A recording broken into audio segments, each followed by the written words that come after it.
বিহি কালিমাতিন ফাতাবা আলাইহি ইন্নাহু হুয়াত তাওয়াবুর রহিম। আমি আল্লাহ তাআলা কিছু শব্দমালা আদমের অন্তরের ভেতরে ঢেলে দিলাম, তিনি সেই শব্দমালা দ্বারা তওবা করলেন, আর আমি আল্লাহ তাআলা তওবা কবুল করে নিলাম। সুবহানাল্লাহ পড়েন। ওই শব্দমালা কি আপনারা জানেন? হ্যাঁ, অনেকেই জানেন কিন্তু মনে নেই।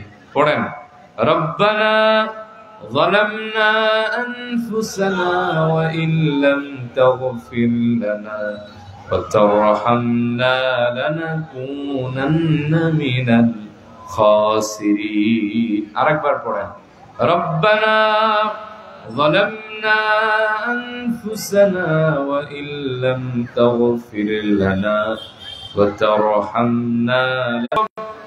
এই বলে সাইয়েদনা আদম তওবা করলেন। ফাআওহাল্লাহু ইলা আদম, রব্বুল আলামিন সাইয়েদনা আদমের কাছে ওহী পাঠালেন, ইয়া আদম কদ গফারতু যামবাক, আদম রে তোমার তওবা কবুল হয়ে গেছে, রব্বুল আলামিন তোমার অপরাধ ত্রুটি বিচ্যুতি মার্জনা করে দিয়েছে।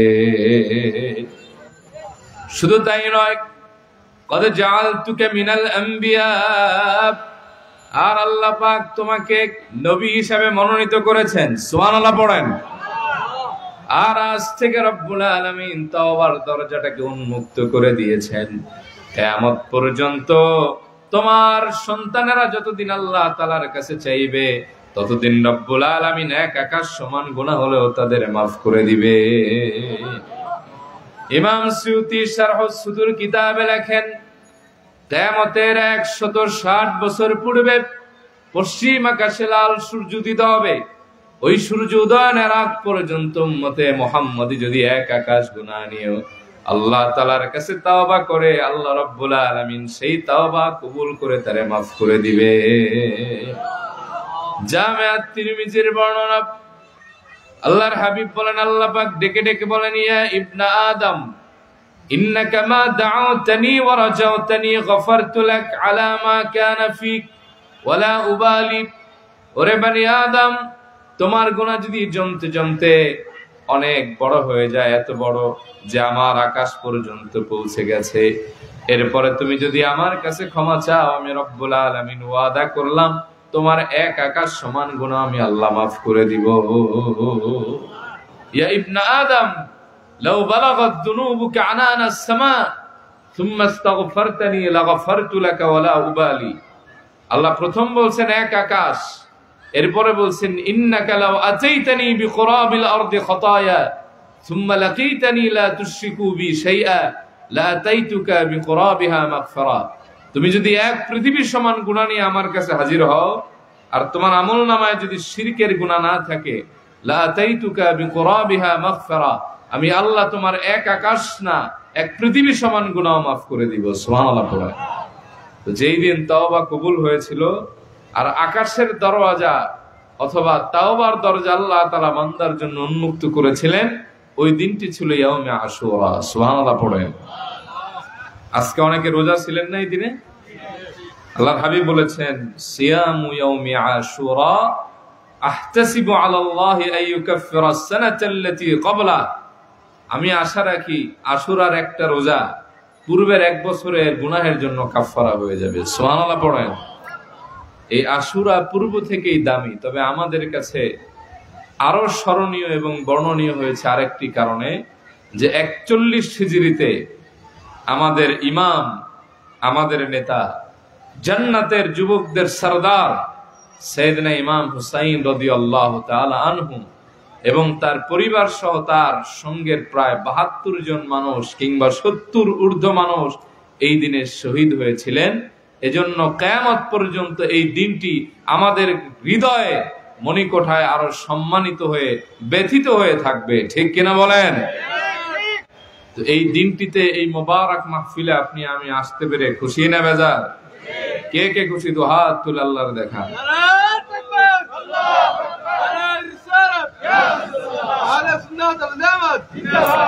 কয়েকবার দুরূদ শরীফ পড়েন মহব্বতে। আল্লাহুম্মা সাল্লি আলা সাইয়্যিদিনা ওয়া নাবিয়িনা ওয়া শাফিঈনা।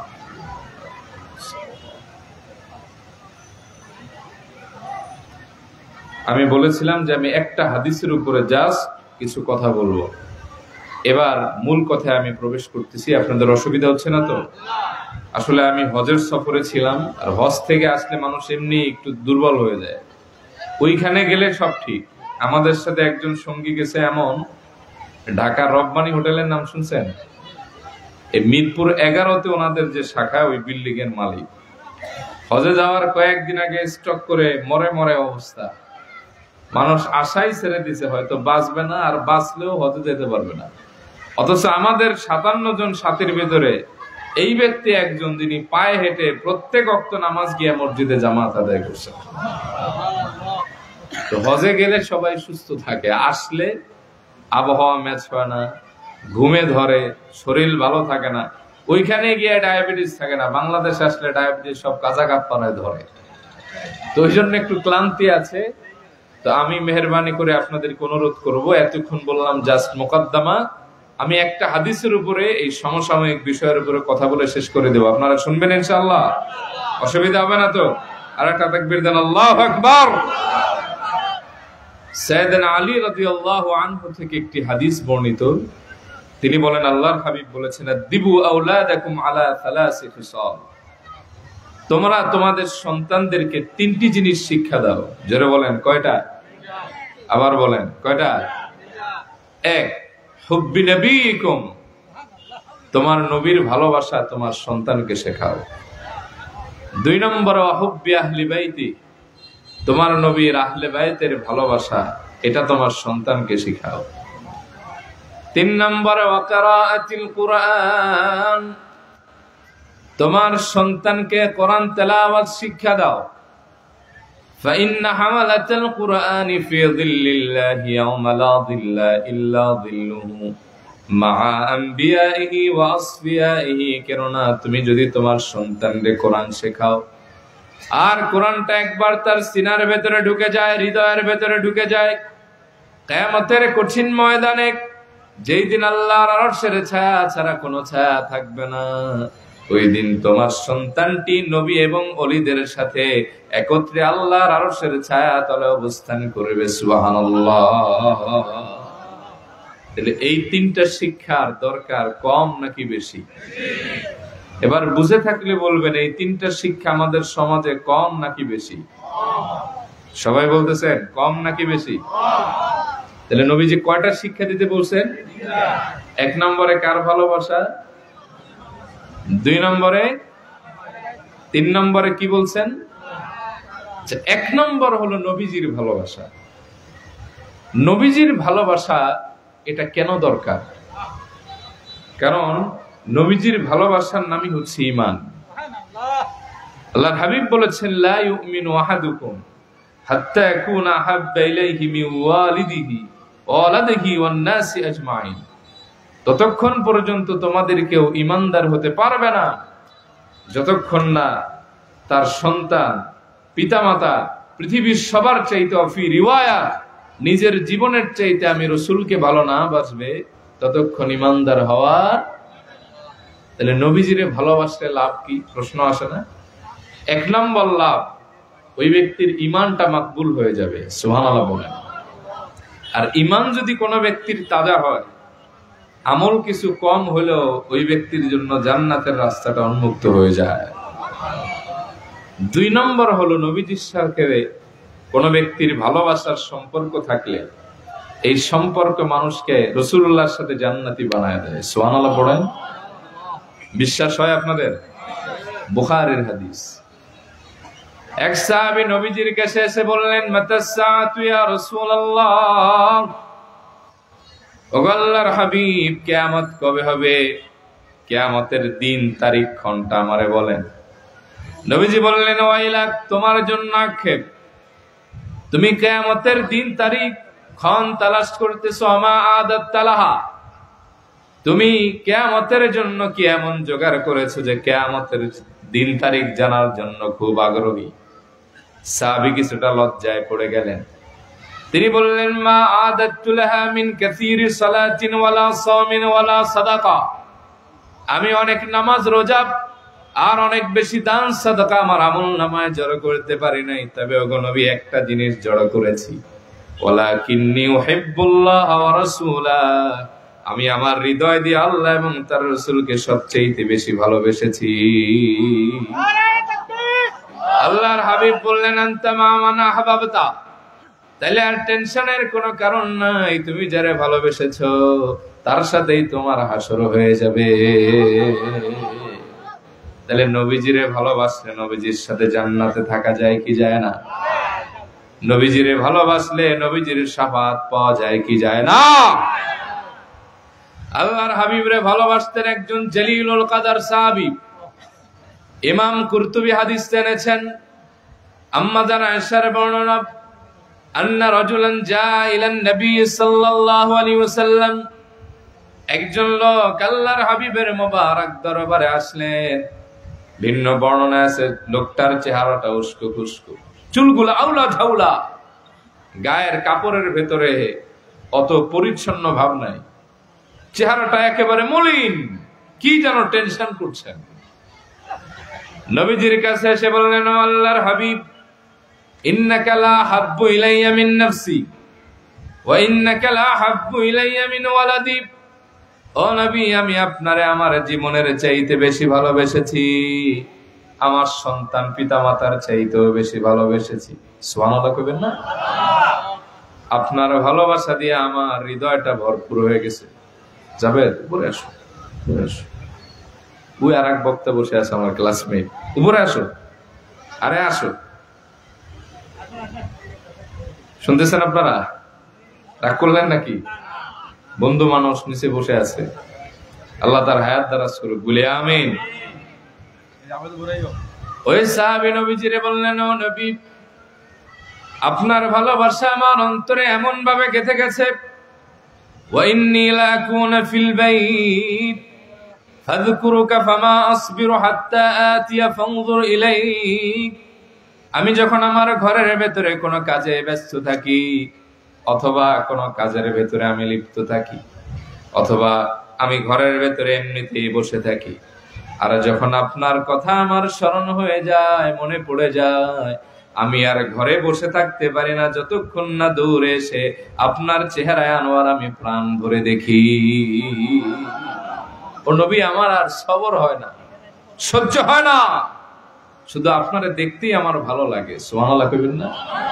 পৃথিবীর সব তৃষ্ণা আমার নিবারণ হয়, আপনাকে দেখার যে তৃষ্ণা, যে আবেগ, এটা আমার কখনো কমে না। ও নবী, আমার এখন ভয় লাগে। সাহাবী বোঝাতে চাইলেন, আমি আপনার সাহাবী, দুনিয়ায় আপনি আমারে ভালোবাসেন, দৌড়ে এসে আপনারে দেখা যায়, আপনি আমারে আদরও করেন। আমার ভয় লাগে আমি আপনাকে হারানোর বেদনায় ভুগতেছি। ওয়াইদা যাকারতু মাউতি ওয়া মাউতাক আরাফতু আন্নাকা ইযা দাখালতাল জান্নাতা রুফি'তা মা'আন নবিয়্যিন। ও নবী, আমি যখন ঘরের ভেতরে বসে বসে আমার মওতের কথা চিন্তা করি আর আপনার ওফাতে মোবারকের কথা আমি ভাবি, আমি তো দেখি আপনি সরকার, সরদার, নবিউল আম্বিয়া সবার উপরে থাকবেন জান্নাতে। আমার ভয় লাগে, ওয়াইদা খাশিতু আল্লাহ আরাক, আমি যদি জান্নাতে যাইও আমার কোন অবস্থা হবে তো আমি জানি না। এই দুনিয়ায় যেরকম আপনারে আমি দেখতে পারতাম, আপনার কাছে আসলে আপনি আমারে দোয়া করতেন, আমারে বলেন আমি মরণের পরে জান্নাতে কিংবা এই পুরা যাত্রায় আখিরাতের জিন্দেগিতে আগের মতো মন চাইলে আপনি রাসূলকে আমি দেখতে পাবো কিনা। দেখছেন কথাটা কি বলছে? এখন তো আপনারা দেখার আমার অটো পারমিশন, মরার পরে আমার কি হবে? আল্লাহর হাবিব চুপ করে রইলেন। জবাবটা কি দিবেন ভাবছেন, কিন্তু জবাব আল্লাহর হাবিব দিবেন এটা আল্লাহ তাআলা ফয়সালা করেন নাই, বরং আল্লাহ তাআলা নিজে আয়াতে কারিমা নাযিল করে নিজেই জবাব দিয়ে দিয়েছে। ওয়ামান ইউতি'আল্লাহা ওয়া রাসূলাহু فأولئك مع الذين أنعم الله عليهم من النبيين والصديقين والشهداء والصالحين وحسن أولئك رفيقا। আওয়াজ করে বলেন আল্লাহু আকবার।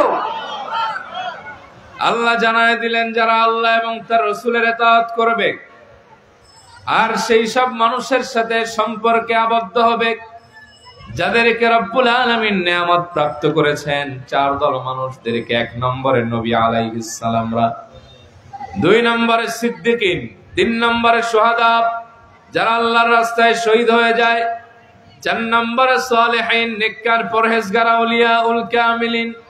এই চার দল মানুষের আদর্শ যারা গ্রহণ করবে, ওয়াহাসুনা উলাইকা রফিকা, এরা একজন আরেকজনের উত্তম বন্ধু হয়ে যায়। উত্তম বন্ধু দুনিয়ায় যেরকম ছিল আখিরাতেও থাকবে। আল্লাহ তাআলা জানায় দিলেন, হাবিব আপনি জানায় দেন উত্তম বন্ধুরে বলে না, এই দুনিয়ায় যেরকম আপনারে দেখতে পেত, কবরে কিংবা হাসরে কিংবা জান্নাতে আগের মতোই আপনারে দেখতে পাবে। এখন প্রশ্ন জাগে না, এই সাহাবীর নাম কি? জাগে? এই সাহাবী হলেন সেই সাহাবী যার নাম আব্দুল্লাহ ইবনে যায়েদ ইবনে আব্দ রব্বি, যিনি স্বপ্নে আজান দেখছিলেন। এই সেই সাহাবী। সুবহানাল্লাহ পড়ে। তাই নবীজিরে ভালোবাসলে দুনিয়ায় যেরকম নবীর ভালোবাসা পাওয়া যায়, জান্নাতেও নবীর সঙ্গী হওয়া যায়। চিল্লায় বলেন ঠিক কিনা? এবার আমরা যখন মহাব্বতের কথা বলি, কিছু মানুষ চরম ধৃষ্টতা দেখায় আমাদের সমাজে, আছে না? তকমা দেয় বেদাতি, কথা বলেন, এরকম আছে না নাই? আচ্ছা, মনে রাখবেন, কিছু মানুষের নামাজ রোজা কিছু কম হইতে পারে, দেখা যাইতেছে বাহ্যিক ভাবে শরীয়তের অনেক জিনিস তার ছুটে যাইতেছে, কিন্তু ইমানি কারণে তার অন্তরে পৃথিবীর সবার চাইতে আল্লাহ এবং তার রাসূলের মহব্বত বেশি থাকতে পারে। সুবহানাল্লাহ কইতে মন চায় না? এই জন্য কটাক্ষ করে আপনি নিজেরে জাহান্নামী বানায়েন না, বরং উদারতা দেখান, তার ওসিলায় আপনারও নাজাত মিলে যেতে পারে। বিশ্বাস হয় আপনাদের? আমি একটা হাদিস আপনাদের শোনায়, লিখে রাখ করবেন। বুখারীর কিতাবুল হুদুদ, হদ প্রয়োগের একটা অধ্যায় আছে, মানে শাস্তি প্রয়োগের অধ্যায়। এই অধ্যায়ের একটা হাদিস আছে ৬৭৮০ নম্বর হাদিস। কত নম্বর হাদিস বললাম? মনে রাখেন, কাজে লাগবে। অবাক হবেন, এই হাদিসটা বর্ণনা করছেন আমিরুল মুমিনিন সাইয়েদনা ওমর রাদিয়াল্লাহু তাআলা নিজে। তিনি বলেন, আন্না রাজুলান আলা আহদিন নবী সাল্লাল্লাহু আলাইহি ওয়াসাল্লাম কানা ইসমুহু আব্দুল্লাহ ওয়া কানা ইউলাক্কাবু হিমারান। সাইয়েদনা হযরত ওমর রাদিয়াল্লাহু তাআলা বলেন, আল্লাহর হাবিবের মুবারক নূরের জামানায় একজন ব্যক্তি ছিল যার নাম ছিল আব্দুল্লাহ। কি নাম? আব্দুল্লাহ। তার ডাক নাম পড়ে গেছিল গাধা, হেমার। গাধা কি মানুষ ভালো চোখে বলে না খারাপ চোখে বলে? হ্যাঁ, তো এই ব্যক্তির নাম ছিল আব্দুল্লাহ, কিন্তু মানুষ ডাকতো গাধা বলে। তো এই ব্যক্তির একটা ভালো গুণ ছিল, সেটা কি? ওয়াকানা ইউদহিকু রাসূলুল্লাহ সাল্লাল্লাহু আলাইহি ওয়াসাল্লাম। এই ব্যক্তি আল্লাহর হাবিবের হাসাতেন, নবীজির সাথে একটু রসের আলাপ করতেন, ফানি টাইপের কথাবার্তা বলতেন। ভিন্ন বর্ণনায় আছে, সাহাবীরা বলছেন যে তুমি নবীজিরে হাসাও, মজা করো, মিয়া দিল কাঁপে না? বলে, তোমরা সারাদিন নবীজিরে বিভিন্ন ঘটনা শোনায় আল্লাহর হাবিবকে পেরেশান বানাইতে চাও, আর আমি আল্লাহর হাবিবের সাথে একটু মজা করে নবীজির একটু রিল্যাক্স করতে চাই। সুবহানাল্লাহ। এই লোকটা কেমন লোক ছিল যে একবার মজা করে এক সাহাবীরে বিক্রি করে ফেলেছিল। সাইয়েদনা ওসমান গিয়ে আবার তারে খরিদ করে রিটার্ন নিয়ে আসছেন। আর একটা ইন্টারেস্টিং ঘটনা হাদিসে পাওয়া যায় যে উনি একদিন বাজারে গেছিলেন, তো আরবে তৎকালীন সময় হালাওয়া তৈরি হতো, আমাগো দেশের হালুয়া না। এই হালুয়াটা তৈরি হতো তিনটা জিনিসের মিশ্রণে, দুধ, খেজুর আর মধু। কয়টা জিনিস? দুধ, মধু, খেজুর। তা উনার প্রচন্ড রকম এই হালাওয়া খাইতে মন চেয়েছে। পকেটের অবস্থা দেখতেছেন, যেটা আপনারা আমরা হালুয়া বলি আর কি, পকেটের অবস্থা দেখতেছেন যে খুবই খারাপ, নাজুক অবস্থা, নাজেহাল। চিন্তা করছেন খাইতেও তো মন চায়, কি করি? আল্লাহর হাবিবের নামে বাকি নিয়ে চলে আসেন, যাই নবীজির কাছে গেলে আমার খাওয়াও হবে, তারেও দেওয়া হবে, সাহাবীরাও খাবে, আর টাকা রিটার্নের একটা ব্যবস্থা হবে। প্রথম দিন উনি হালাওয়া বা হালুয়া এটা নিয়ে আসছেন রাসূল সাল্লাল্লাহু আলাইহি ওয়াসাল্লামের রওজা এই দরবারে নববীতে। বলেন, ইয়া রাসূলুল্লাহ, বাজারে গেছি আর আপনার কথা আমার এমন মনে পড়ছে যে হালুয়া আপনার জন্য সরাসরি হাদিয়া নিয়ে আসছি। নবীজি বললেন, আব্দুল্লাহ, তুমি আমারে হাদিয়া দিবা? বলে, ইয়া রাসূলুল্লাহ, জি, আপনার কথা এত মনে পড়লো যে আর খাইতে পারলাম না। নবীজি বললেন, দাও। সাহাবীর হাত থেকে নবীজি দিয়েছেন, খায়া দেখতেছেন, মাশাআল্লাহ, বহুত টেস্টি। ওই সাহাবীরাও দিয়েছেন, অন্যান্য সাহাবীদেরকেও দিয়েছেন, আল্লাহর হাবিব নিজেও খেয়েছেন। কয়েকদিন পরে আল্লাহর বান্দায় নবীজির দরবারে এসে হাজির। ইয়া রাসূলুল্লাহ, একটা দেনা পাওনা ছিল, মিটাইলে ভালো হয়। নবীজি বললেন, কিসের দেনা পাওনা? বলে, আমি আপনার কাছে কিছু টাকা পাই। কবে? কিসের? ওই দিন খাইলেন, এর ভিতরে ভুলে গেলেন। নবীজি বললেন, কি বলো? ওই দিন না বললা হাদিয়া? বলে, এবার শোনেন আসল কাহিনী। আমার মতো গরিব মানুষ হাদিয়া দিবে কেমনে? আমি বাজারে গেছিলাম, খাইতে মন চাইছে, আমি জানি আমারে বাকি দিবে না, সিস্টেমে আপনার নামে নিছি। আমি জানি রহমতের নবীর কাছে নিয়ে আসলে তিনি খাবেন, আমিও খাবো, সাহাবীরাও খাবে, তিনও পক্ষ খাইছে, এখন আপনি টাকাটা দিয়ে দেন। তো এইরকম মানুষ ছিলেন উনি। তবে ওনার একটা বদগুণও ছিল।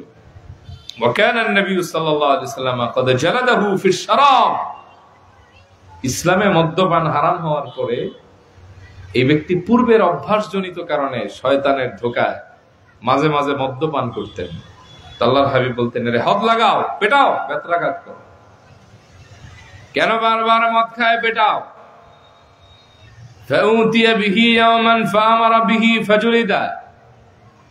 একদিন মদ্যপান করে নেশাগ্রস্ত অবস্থায় নবীজির দরবারের কাছে এসেছেন। আল্লাহর হাবিব বললেন, তারে আবার পেটাও। কেন? মদ খেলো, পেটাতেই থাকো, 80 বেত লাগাও। তারে যখন পেটানো হচ্ছিল, ফাকালা রাজুলুম মিনাল কওম, তার গোত্রের একজন লোক দাঁড়ায় গেল, বলল, আল্লাহুম্মা লানহুমা আকসারা মা ইউতা বি। ও আল্লাহ, আপনি তার উপর লানত ফেলেন, আপনি তারে ধ্বংস করেন, অভিসম্পদ করেন। বারবার খালি মদ খায়, হায়া নাই, লজ্জা নাই, আর পেটান খায়। আল্লাহর হাবিব দৌড়ে এসে বললেন, লা তালআনুহু, খবরদার তারে লানত দিও না। এই ব্যক্তি মদ্যপান করে, মদ্যপান ভালো না। ফি রিওয়ায়াত তোমরা বলো, কুলু লা তাফআল আবাদা, ভাইরে এই কাজটার বারবার করো না। এবার নবীজি সাক্ষ্য দিচ্ছেন ওই আব্দুল্লাহ হেমারের ব্যাপারে। নবীজি বলেন, মদ খায় এটা আমি জানি, তবে ফাওয়াল্লাহি ইন্নী মা আলিমতু ইন্নাহু ইউহিব্বুল্লাহ ওয়া রাসূলাহ, আমি নবীজি এই ব্যক্তির নামে কসম দিয়ে বলি, এই ব্যক্তি মদ খায়, আমার আশায় ঠিক আছে, কিন্তু এই ব্যক্তি আল্লাহ এবং তার রাসূলকে তার হৃদয় দিয়ে সবচেয়ে বেশি ভালোবাসে, এটা আমি রাসূল জানি। সুবহানাল্লাহ। একজন মদখোরের ব্যাপারে আল্লাহর হাবিব সাক্ষ্য দিচ্ছেন যে এই ব্যক্তি পৃথিবীর সবার চাইতে আল্লাহ এবং তার রাসূলকে বেশি ভালোবাসে। সুবহানাল্লাহ পড়ে। তাহলে কিছু মানুষের বাহ্যিক সূরাতে শরীয়তের কিছু জিনিস না মানতে দেখা যেতে পারে, কিন্তু তার কলব আল্লাহর হাবিবের ঈমানি মহব্বত দ্বারা পরিপূর্ণ হয়ে যেতে পারে। হাদিসে প্রমাণ আছে না নাই? আজকালকার যুগে, এই তো আমি 30 তারিখে আসলাম হজ থেকে, এর আগে তো আমি যাই নাই, এখন তো অনেক অভিজ্ঞতা হলো যে আপনি রওজা শরীফের সামনে বসে একটু লং টাইম দোয়া করবেন, এটা তো সুযোগ নাই। রওজা শরীফের বাহিরে এসে মোনাজাত ধরছি, তাও ওইদিকে ঘুরাই দেয়, কেবলার দিকে ঘুরাও। আরে এই ভাইরা হয়তো জানে না যে কাবা আর কাবা আমার নবী, ঠিক কিনা বলেন? এটা হচ্ছে মহাব্বতের ব্যাপার। যদি এগুলা উন্মুক্ত করে দিত, তাহলে মহাব্বত কারে কয়টা দেখতে পারতো গোটা বিশ্বের মানুষ, ঠিক কিনা বলেন? তো অনেক সময় মহাব্বতের কথা বললে অনেকে মাইন্ড করে, আছে না এরকম? আপনারা কি আমার কথা বুঝতেছেন বাবা? অসুবিধা হচ্ছে না তো? তা আমরা মহাব্বতের কথা বললে অনেকে মাইন্ড করে। আর বুখারীতে এমন 89টা হাদিস আছে নবীজির তাবাররুক আর মহব্বতের ব্যাপারে, সাহাবীরা জীবনের চাইতে কিভাবে নবীজিরে মহব্বত করতেন। সুবহানাল্লাহ পড়ে। আমি সেখান থেকে 2-3টা হাদিস যদি আপনাদের শোনাই, অসুবিধা হবে? বুখারীর একটা লম্বা হাদিস, এটা ইমাম বুখারী প্রায় 1700 শব্দের অধিক শব্দে আনছেন এই হাদিসটা। এই হাদিসটি এর মাঝখানের দিকের কিছু অংশ আমি আপনাদের শোনাই। আল্লাহর হাবিব যখন হিজরত করে মদিনা থেকে এই মক্কা থেকে মদিনাল মুনাওয়ারা আসলেন, অনেকদিন আল্লাহর হাবিবের খোঁজ খবর ছিল না। কাফেররা উরওয়া ইবনে মাসউদ নামে এক লোকরে পাঠাইছেন, যাও মদিনায় গিয়ে দেখে আসো নবীজি কি অবস্থায় আছে, আমাদের ব্যাপারে তার পরবর্তী পদক্ষেপ কি, গোয়েন্দার কাজ করে সব রিপোর্ট দিবা। কিন্তু উরওয়া ইবনে মাসউদ কয়েকদিন থেকে রাসূলুল্লাহর মায়ায় পড়ে গেছেন। সুবহানাল্লাহ। আয়েশা যা তথ্য দিছেন সব মুসলমানদের পক্ষে গেছে। সুবহানাল্লাহ কইতে মন চায় না? কাফেররা বলল, উরওয়া কি দেখে আসলা বলো। উরওয়া বলে, আল্লাহর হাবিবের দরবার ছাড়া আগে আমি কত দরবারে গেলাম, কত রাজার বাড়ি গেলাম, নবীজির দরবারে যেই বিচিত্র দৃশ্য দেখেছি, আল্লাহর কসম এমন দৃশ্য আর আমি পৃথিবীর কোথাও দেখি না। বলে, উরওয়া কি দেখলাম? বলে, আমি দেখলাম যখন আল্লাহর হাবিব থুতু মোবারক ফেলবেন, ফেলার আগে সাহাবায়ে কেরাম দুইটা হাত পেতে দেন, ভিখারির মতো কারাকারি লেগে যায়। এই সাহাবী বলেন, ওগো আল্লাহর হাবিব আপনি আমার একটু থুতু মোবারক দেন। ওই সাহাবী বলেন, হুজুর আপনি আমার একটু দেন। কারাকারি লেগে যায়। যেই আল্লাহর হাবিবের নূরময় থুতু মোবারক কারো হাতের ভেতরে পড়ে, সাহাবী সামান্য থুতু মোবারককে বরকত হিসেবে নিয়ে চেহারা আর দেহের ভেতরে মাখতে মাখতে হাসতে হাসতে তার বাড়িতে চলে যায়। এই হাসির অর্থ হলো, গুনাহের কারণে আমার দেহটা জাহান্নামে যেতে পারতো, আমি আশা রাখি যে চেহারা এবং দেহের ভেতরে আমার রাসূলুল্লাহর থুতু মোবারক লেগেছে, জাহান্নামের আগুন এই দেহ আর চেহারার জন্য হারাম হয়ে যাবে। বলে, আর কি দেখলাম? বলে, দেখলাম ওয়াইদা তাওয়াদ্দান নবী সাল্লাল্লাহু আলাইহি ওয়াসাল্লাম কাদু ইয়াকতাতিলুনা আলা ওয়াদুহি। আমি দেখলাম আল্লাহর হাবিব যখন ওযু করেন, ওযুর অবশিষ্ট পানি আনার জন্য সাহাবায়ে কেরাম হুমড়ি খেয়ে পড়েন। কে কার আগে আনতে পারে? ওযুর পানি দিয়ে কি করে? বলে, ফাজআলান নাস ইয়াখুযুনা মিন ফাদলি ওয়াদুহি ফায়াতামাসসাহুনা বিহি। আল্লাহর হাবিবের সামান্য ওযুর পানি সাহাবীরা পেলে চেহারায় মাখেন, দেহের ভেতরে মাখেন বরকত হিসাবে। বলে, আর কি দেখলা? বলে, দেখলাম একজন সাহাবীকে নবীজি বলেন এই কাজটা করো, সাহাবায়ে কেরাম সবাই ঝাঁপায় পড়েন, কে কার আগে রহমতের নবীর কাজটা করে দিতে পারে। সুবহানাল্লাহ। এই হাদিসে তো দেখলেন থুতু মোবারক চেহারায় মাখে, অন্য হাদিসে দেখবেন ওযুর পানি এটা পান করে। আরে ওযুর পানি তো দূর কি বাত है, নবীজির পেশাব মোবারক নবীজির সাহাবী পান করেছে, ঠিক কিনা বলেন? রক্ত মোবারক পান করেছেন দুইজন বিশিষ্ট সাহাবী। সহিহ রিওয়ায়াতের বর্ণনা, একজনের নাম আব্দুল্লাহ ইবনে জুবায়ের রাদিয়াল্লাহু তাআলা আনহু, আরেকজনের নাম মালিক ইবনে সিনান। আল্লাহর হাবিব হিজামা করিয়েছিলেন, কাপিং থ্রাবি, সিঙ্গা লাগায়, দেখছেন না সিঙ্গা, এই সিঙ্গা লাগাইছে আল্লাহর হাবিব একবার। জাসাদ মোবারক থেকে নির্গত হওয়া রক্ত মোবারক গুলি আব্দুল্লাহ ইবনে জুবায়ের সব পান করে ফেলছেন। নবীজি বলছেন, কি করলা? যাও, আজ থেকে সব আগুন তোমার জন্য হারাম হয়ে গেছে। মালিক ইবনে সিনান রাদিয়াল্লাহু আনহু নাম শুনছেন? হযরতে আবু সাঈদ আল খুদরির বাবা। বাপরে গোটা, এই ছেলেরে গোটা বিশ্ব চেনে, বিশ্ববিখ্যাত মুহাদ্দিস। সাহাবীদের ভেতরে সবচেয়ে মাশহুর রাবীদের একজন হযরতে আবু সাঈদ আল খুদরি রাদিয়াল্লাহু তাআলা আনহু। শুনতেছেন আপনারা ভাই? অসুবিধা হচ্ছে? উহুদ যুদ্ধের সময় মালিক ইবনে সিনান আর তার ছেলে আবু সাঈদ আল খুদরি 13 বছর বয়স, তখন নবীজির কাছে আসছেন বাপ বেটা যুদ্ধের প্রস্তুতি নিয়ে। নবীজি বলছেন, বাবারে অনুমতি দিলাম, ছেলের অনুমতি নাই। বলে, ইয়া রাসূলুল্লাহ দুইজনেরই অনুমতি ভিক্ষা চাই। নবীজি বললেন, ছেলের বয়স কম, মাত্র 13 বছর। কয় বছর? দেখেন কেমন আশেক বাপ। বলে, ইয়া রাসূলুল্লাহ যদি বেয়াদবি না নেন, আমি একটু কথা বলতে চাই। আমার ছেলে 13 বছর বয়স, কিন্তু আমি তো তার বাপ। আমার ছেলে যেহেতু আমার নিজের সন্তান, আমি এর ব্যাপারে ভালো জানি। 13 বছরের হলেও এর শরীরের হাড্ডিগুলি শক্ত, কাফেরদের সাথে একাই 100। সুবহানাল্লাহ। নবীজি বললেন বয়স কম, অনুমতি নাই, বাবা যাও। মালিক ইবনে সিনান চলে আসলেন উহুদের ময়দানে। আল্লাহর হাবিব চূড়ান্ত আঘাতপ্রাপ্ত হলেন, দান মোবারক শহীদ হলো, মাথা মোবারক ফেটে রক্ত মোবারক ফিনকি দিয়ে পড়তে লাগলো। হযরতে মালিক ইবনে সিনান কোষ বেঁধে বেঁধে নবীজির রক্ত মোবারক গুলি সব পান করতে লাগলে। নবীজি বললেন, ও মালিক, রক্ত মোবারক গুলা পান করলা কেন? হযরতে মালিক ইবনে সিনান বলেন, ও আল্লাহর হাবিব, আমি দাঁড়া জীবন্ত মানুষ, আর আমার সামনে আপনার রক্ত মোবারক জমিনে গড়ায় পড়বে, জমিন চুষে চুষে ধন্য হবে, আর আমি দাঁড়ায় থাকবো, তা তো হয় না। ও আল্লাহর হাবিব, আমি বরকতের আশায় আপনার রক্ত মোবারক গুলি পান করে ফেলেছি। নবীজি বললেন, যাও, আজ থেকে তোমার জন্য 2টা সুসংবাদ।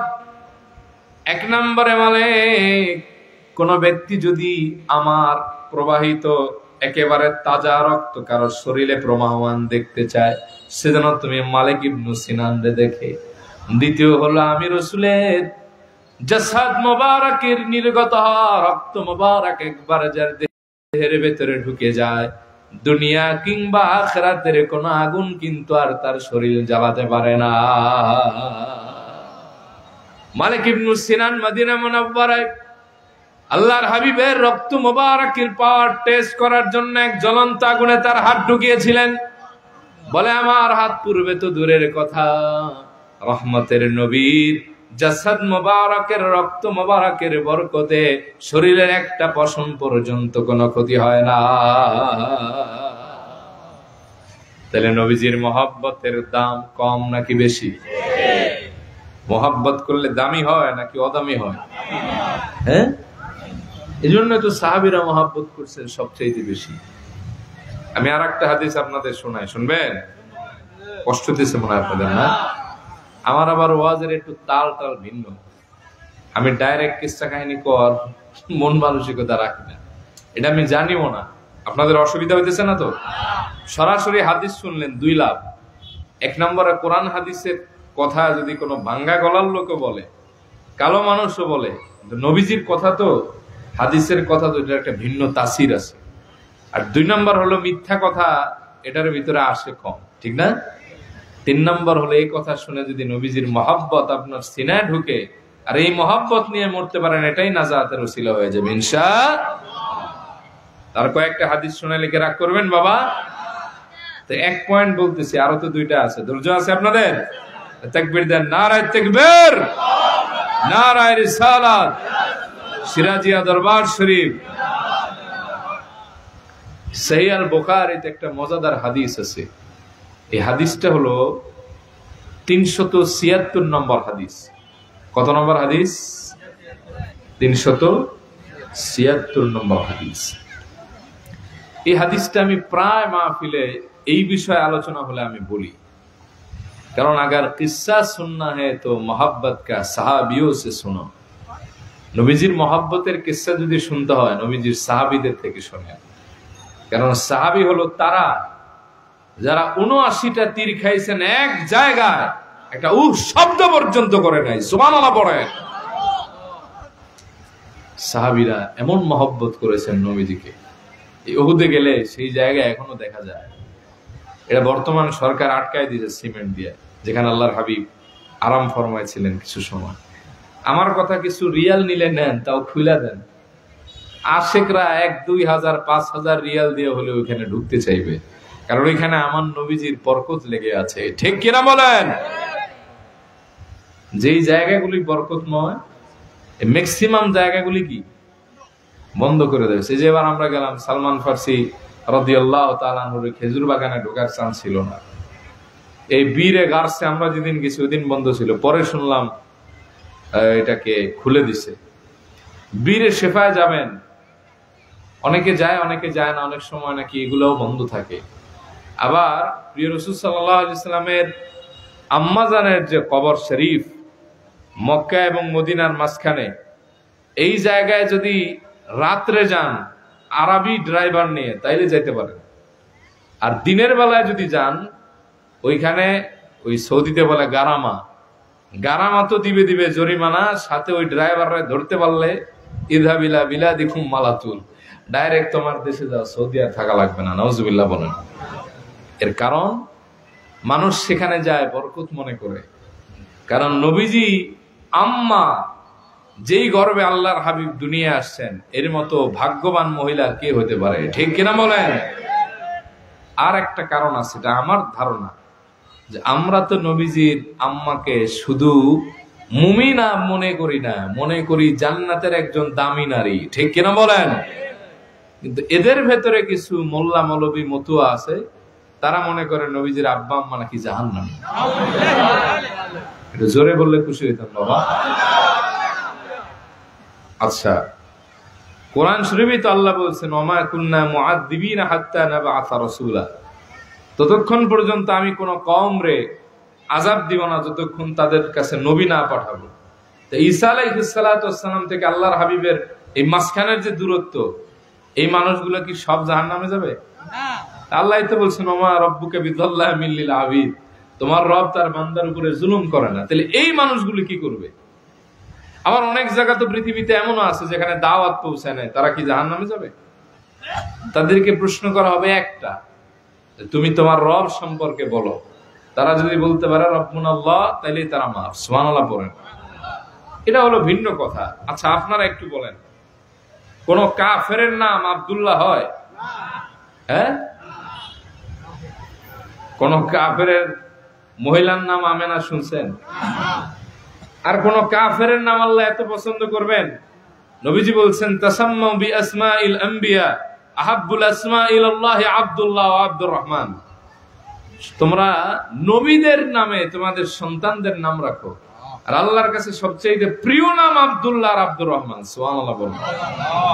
আল্লাহর প্রিয় নাম কোন কাফেরের হবে? আপনারা কথা কইতেছেন না কেন? ভয় পাইতেছেন? হ্যাঁ, নামেই তো প্রমাণ করে যে এরা ঈমানওয়ালা, তারা দ্বীন হানিফের উপরে ছিল। আর কোন কাফের দ্বারা আল্লাহ তাআলা কাবা রক্ষা করাবেন? কথা কন না কেন? এই মিনার পাশে সেই জায়গাটা আছে যেখানে এই আবরাহা হস্তি বাহিনী নিয়ে আসছিল। তাহলে বোঝা যায় যে রাসূল সাল্লাল্লাহু আলাইহি ওয়াসাল্লামের আম্মার কবর যদি মানুষ জিয়ারত করে, মাগফিরাতের দোয়া তো করবেই, বরকতেরও দোয়া চাবে। কারণ আমরা শুধু মুমিন মুমিনা মনে করি না, বরং মনে করি নবীজির পিতামাতা শ্রেষ্ঠ জান্নাতি। ঠিক কিনা বলেন? 3 নম্বর কথা হলো, আল্লাহর হাবিবের হাদিসও আছে, নবীজি বলছেন, আমার নসল হলো পবিত্র। আমার নসল কি? কারণ কোরআন শরীফ, কথা কি লম্বা হয়ে যেতেছে? বুঝতেছেন? কোরআন শরীফে সূরা ইব্রাহিমের ভিতরে আয়াতও আছে, যখন হযরতে হাজার, যারা আপনারা আমরা হাজেরা বলে চিনি, তাকে আর ইসমাইল আলাইহিস সালামকে মক্কায় রেখে গেছেন ইব্রাহিম আলাইহিস সালাম, যাওয়ার সময় কয়েকটা দোয়া করছিলেন। এক, রব্বি জাআল হাযাল বালাদা আমিনা, আল্লাহ এই মক্কাকে আপনি নিরাপদ নগরী বানান। আল্লাহ দোয়া করছেন। আল্লাহ বলছেন, আলাম ইয়ারাউ আন্না জাআলনা হারামান আমিনা, তারা কি দেখে না আমি হারামকে নিরাপদ নগরী বানাই দিছি? আল্লাহ আবার কোরআন শরীফে বলছেন, অত্তিন ওয়াজ-যাইতুন ওয়াতুরি সিনিন ওয়া হাযাল বালাদিল আমিন।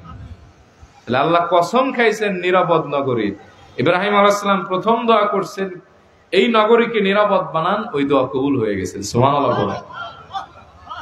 2 নম্বর দোয়া করছেন, ওয়াজনুবনি ওয়া বানিয়া আন না'বুদাল আসনাম, আল্লাহ আমার সন্তান যারা পরবর্তীতে আসবে, এদেরকে মূর্তি পূজার শিরক থেকে আপনি বাঁচাবেন। আল্লাহ এইটাও কবুল করে নিয়েছেন। এই জন্য দেখেন, চ্যানেল ভিন্ন দেখেন, ইসমাইল আলাইহিস সালাম এক ভাই, ইসহাক আলাইহিস সালাম আরেক ভাই। আল্লাহ তাআলা এই চ্যানেলটারে এত পবিত্র রাখছেন যে এই চ্যানেলে শুধু নবী দিয়েছেন একজন, আর এই চ্যানেলে নবী দিয়েছেন অগণিত। আল্লাহ তাআলা থেকে, এই আল্লাহ তাআলা তার হাবিব থেকে নিয়ে আদম আলাইহিস সালাম পর্যন্ত এই চ্যানেলকে ঈমানের উপরে রেখেছেন, শিরক মুক্ত রেখেছেন। সুবহানাল্লাহ বলেন। আর ইব্রাহিম আলাইহিস সালামের মাকবুল দোয়াই তো আছে, এজন্য অনেক জায়গায় যেতে দেয় না। তো বলতেছিলাম, সহিহ আল বুখারীর 376 নম্বর হাদিস, মনে আছে আপনাদের? এই হাদিসে দেখবেন যে নবীজির সাহাবীরা কেমন ভালোবাসেন। হযরতে আবু জুহাইফা রাদিয়াল্লাহু তাআলা আনহুর বর্ণনা, তিনি বলেন, রাআইতু রাসূলুল্লাহ সাল্লাল্লাহু আলাইহি ওয়াসাল্লাম ফি কুব্বাতিন হামরা মিন আদম। আমি প্রাণের নবীকে একবার লাল একটা চামড়ার তাঁবুর ভিতরে দেখলাম। এই একটা তাঁবু দেখতেছেন না, এটা কি কাপড়ের? আর ওইটা চামড়ার ছিল। কালার ছিল কি? লাল। ভাই আমার একটু আওয়াজ দিতে হবে, একটু আওয়াজ দিন। এখন আমরা অভ্যস্ত হয়ে গেছি তো, যদি আওয়াজ দেন তাহলে কথা বলতে ভালো লাগে। আর যদি আপনারা ঝিমায় যান তাহলে আমার তো এমনি ঠান্ডা আওয়াজ করে ঘুমে ধরে যেতে পারে। তাকবীর দেন, আল্লাহু আকবার। কালারটা ছিল কি? ওয়ারাইতু বিলালান আখাযা ওয়াদুআ রাসূলিল্লাহ সাল্লাল্লাহু আলাইহি ওয়াসাল্লাম। দেখলাম যে হযরতে বেলাল রাদিয়াল্লাহু তাআলা একটা পাত্রে এরকম খেজুর পানি নিয়ে দাঁড়ায় আছেন। আল্লাহর হাবিব সেখানে ওযু করলেন। এরপরে সুম্মা তাওয়াদ্দা ওয়া রাআইতুন নাস ইয়াবতাদিরুনা যালিকাল ওযু। কায়ের সামনে আসো, তোমারে দিয়ে প্র্যাকটিক্যাল দেখাই। সামনে হও, ভয় পাও না। বিয়ে শাদী করছো নি? হ্যাঁ, এটাও কিন্তু আমার বন্ধু, আমরা ক্লাসমেট ছিলাম। ও ছিল হাদিসে, আমি ছিলাম কোরআনে। জামশেদ ভাই, উনিও আমাদের মহব্বতের মানুষ। আচ্ছা, যাই হোক, উনি বলেন যেই না ওযু শেষ হইল, সাহাবায়ে কেরাম একজনের উপর আরেকজন হুমড়ি খেয়ে গায়ের উপর পড়তেছে। আচ্ছা, বাচ্চাদের বিস্কুট দৌড় দেখছেন নাকি? হ্যাঁ, ওই যে পেছনে হাত বাঁধা দেয়, মুখ দিয়া অনেক সময় দৌড় এমন ভাবে দেয় ব্যালেন্স রাখতে পারে না, একটার উপর আর একটা পরে, দেখছেন? আবার মাঝে মাঝে রিলিফ দেওয়ার যখন স্টার্ট হয় তখন দেখা যায় দৌড় কারে কয়। তো একজনের উপর আর একজন হুমড়ি খেয়ে পড়তেছে। বলে কি দেখলাম, ফামান আসাবা মিনহু শাইআন তামাসসাহা বিহি। আল্লাহর হাবিবের বরকতের ওযুর পানি সাহাবীরা নিচ্ছেন আর চেহারার ভিতরে মাখতেছেন, দেহের ভিতরে লাগাইতেছেন। ওমান লাম ইউসিব মিনহু শাইআন আখাযা মিন বালালি ইয়াদি সাহিবিহি। যে সাহাবী আল্লাহর হাবিবের বরকতের ওযুর পানি পায় না, যে সাহাবী পেয়েছেন, দৌড়ে গিয়ে তার হাতটা টেনে নিয়ে বলতেছেন, ভাই রে, তুমি না নবীজির কত বরকত পেয়েছো, আমি তো পাই নাই। ওই তোমার হাতটা একটু আমারে দাও, তোমার হাতের সাথে আমি আমার হাত ঘষে, দেহ ঘষে নবীজির বরকত নিয়ে আমিও ধন্য হতে চাই। এই হলো নবীজির সাহাবীরা। এই ব্যাপারে লাস্ট একটা হাদিস আমি আপনাদের শোনাই। এই হাদিসটা সহিহ আল বুখারীর কিতাবুল জানাইজে আছে, হাদিস নম্বর 1277। জোরে বলেন কত? আচ্ছা, কেউ যদি নবীজি সাল্লাল্লাহু আলাইহি ওয়াসাল্লামের বরকতের কোন জিনিস চুমা খায়, অনেক লোকে দেখবেন শিরিক ফতোয়া দিবে। হ্যাঁ, কথা কন না, এরকম আছে না নাই? হ্যাঁ, আছে, বহু আছে। এগুলো জাহেলে মুরাক্কাব গায়রে মুফিদ। উদায় জাহেলে মুরাক্কাব না, মুরাক্কাব গায়রে মুফিদ। তো দেখবেন অনেকে এই ধরনের শিরক বেদাত ফতোয়া দেয়। আবার মাঝে মাঝে দেখা যায় যে তারাই আবার এই সব ফতোয়া দিয়ে এমন এমন কাহিনী ঘটায়, যেটা দেখলে তখন তাদের ফতোয়ার কথা আমাদের মনে পড়ে যায়। কথা কন ঠিক কিনা? যে পানি খাইলা কিন্তু গোলা করে খাইলা, আসল স্বাদ পাইলা না, ঠিক কিনা বলে? আর কিছু কইলাম না, বুঝানেন? আমরা যদি কোনো পীররে কথার কথা বা কোনো আলেমরে চুমা খাই, দেখবেন অনেকের গায়ে খারাপ লাগে, জ্বালা উঠা যায়। কদম মেসি করলে কয় যে শিরিক, কবর জিয়ারত করবেন, এটারও অনেকে নিষেধ করে। তো এরা এমন এমন ফতোয়া দেয় যে ফতোয়ায় তারাই আটকে যায়। বলতেছে কবরকে সামনে নিয়ে মোনাজাত করা শিরিক, কয়দিন পরে দেখা গেছে যে হেদের লোকেই করতেছে। এরকম আছে না? আছে। তো আমরা ফতোয়াও কম দেই, মানার চেষ্টা করি। আমরা আশা করি মানার কারণে, বিনয়ের কারণে নাজাতের ব্যবস্থা হবে ইনশাআল্লাহ। এই ব্যাপারে এক পয়েন্ট কইতে কইতে অনেক সময় লেগে গেল। এই পয়েন্টে আমি আর একটা হাদিস বলে অন্য পয়েন্ট বলতেছি, অসুবিধা হবে ভাই? কিতাবুল জানায়েজ, জানাজার অধ্যায়ের হাদিস। কোন অধ্যায়ের হাদিস বললাম? হাদিস নাম্বার কত বলছিলাম মনে আছে? 1200। 77 যাবেন? ওই দেখেন চারিদিকে যা তাকায় তো বন্ধু বান্ধব ভরা। জাবেদ আমার খুব মহব্বতের মানুষ, আল্লাহ তার নেক হায়াত দ্বারা শুরু বলি আমিন। সুফি সদরুদ্দিন সাহেব রহমতুল্লাহ আলাই ওই মাদ্রাসা এবং প্রতিষ্ঠানের ও দায়িত্বশীল, আল্লাহ তাআলা তাকে নেক হায়াত দ্বারা শুরু বলি আমিন। আপনারা কি রাগ করতেছেন বাবা? আপন লোক দেখলে একটু ভালো লাগে এই আর কি। কত জায়গায় তো ওয়াজ করি, মাও চিনি না বাপও চিনি না, কে যারে দেখি এরাই চিনি না। এখানে তো অনেক পরিচিত মানুষ। এই যে শাকিল ভাই, এই ফেনীতে আমি যে সময় সর্বপ্রথম আসি শাকিল ভাইয়ের মাধ্যমে আসছিলাম। এই শাকিল ভাইয়ের আল্লাহ নেক হায়াত দ্বারা করুক বলি আমিন। এবং আমাদের অনেক ভাই ব্রাদার আছে, কেউ প্রবাস আছে, যেমন আসিফ আমার খুব কাছের ছোট ভাই, মদিনা মুনাওয়ারায় বেশ একসাথে সময় কাটাইছি। এই যে আমাদের জাহিদুল ইসলাম ভাই, এরকম অনেকেই এখানে পরিচিত। ওই একজন আসছে আরিফ ভাই, এরকম অনেকেই এখানে পরিচিত। যাই হোক, আমি এই ব্যাপারে হাদিসটা বলি না, শেষ করতে পারবো না। হযরতে সাহাল রাদিয়াল্লাহু তাআলা আনহু বর্ণনা করছেন হাদিসটা। সাহাবীর নাম কি বললাম? আল্লাহর হাবিব সাল্লাল্লাহু আলাইহি ওয়া আলিহি ওয়াসাল্লামের দরবারে একদিন এক মহিলা আসছেন, একটা চাদর নিয়ে, বুরদা। চাদরটা ছিল ঝালর যুক্ত। দেখবেন অনেক মাফলারে একটু ঝুলঝুল আছে না, এরকম অবস্থা। তো এই চাদরটা ছিল ঝালর যুক্ত, একটা ঝালর যুক্ত ডিজাইনওয়ালা। মহিলা এসে বললেন, ইয়া রাসূলুল্লাহ, এটা আমি আপনার জন্য খুব মায়া করে বানিয়েছি, আপনি যদি এটা নেন তাহলে আমার জীবনটা ধন্য হয়। কারণ নবীজি সাল্লাল্লাহু আলাইহি ওয়াসাল্লামের জাসাদ মোবারকে তার বানানো একটা চাদর থাকবে, এর চাইতে আর আনন্দের বিষয় কি হতে পারে? ফাখাযাহা নবী সাল্লাল্লাহু আলাইহি ওয়াসাল্লাম মুহতাজান ইলাইহা। আল্লাহর হাবিব চাদরটা নিলেন, নবীজির দরকারও ছিল। চাদরটা নিয়ে নবীজি হুজরা মোবারকে গেলেন। ফাখারাজা ইলাইনা ওয়া ইন্নাহা ইজারুহু। নবীজির চাদর মোবারকটা নবীজি লুঙ্গির মতো করে পরলেন। লুঙ্গির মতো করে চাদর পরে কেমনে, আমি আপনাদেরকে সহজভাবে বুঝাই। টিস্যুটা দেখতে পাইতেছেন? টিস্যু লাগবে না, সহজেই বুঝাই, বুঝবেন। এই গ্রামগঞ্জে দেখবেন অনেক সময় গোসল করে লুঙ্গি 2 প্যাচ দিয়া বাসায় আছে না, গামছা। আবার হোটেলের ভিতরে যারা হোটেল বয়, এরা অনেক সময় গামছারে 2 প্যাচ দেয়, গিট্টু মাইরা। আল্লাহর হাবিব সাল্লাল্লাহু আলাইহি ওয়াসাল্লাম চাদরটারে লুঙ্গির মতো এরকম ভাঁজ করে 2 প্যাচ দিয়ে পড়ছেন। ফাহাসসানাহা ফুলানান। আল্লাহর হাবিব যখন বের হয়ে আসছেন হুজরা মুবারক থেকে, এক সাহাবী ওই চাদরের প্রশংসা করতে লাগলেন।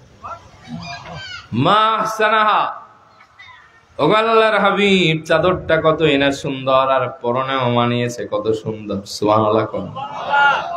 একবার রৌশন বইতেছে, আপনি রাসূল নূরের নবী, আর চাদরটা নূর চমকাচ্ছে। সুবহানাল্লাহ। উকসুনিহা, ও আল্লাহর হাবিব, আপনার চাদর মোবারকটা আমারে দিয়ে দেন। উপস্থিত সাহাবীদের মেজাজ খারাপ হয়ে গেল, রাগ করে ফেললেন তারা বললেন, ভাই রে, কাজটা তুমি ভালো করো নাই, কেন চাইলা চাদর মোবারকটা? তুমি দেখতেছো নবীজির দরকার, নবীজি হাদিয়া পেয়ে সঙ্গে সঙ্গে পড়েছেন, না চাইলেই ভালো হতো। ওয়াকাদ আলিমতা আন্নাহু লা ইয়ারুদ্দু, তুমি এটাও জানো রহমতের নবীর কাছে কেউ যদি একবার প্রাণ খুলে কিছু চায়, কোশ্চিন কেন আমার নবীজি তারে খালি হাতে ফেরত দেন না। কেন চাইলা বলো? এবার ওই সাহাবী বলেন, আমি রাসূলুল্লাহর চাদর মোবারক আমার গায়ে পরিধানের জন্য চাই নাই।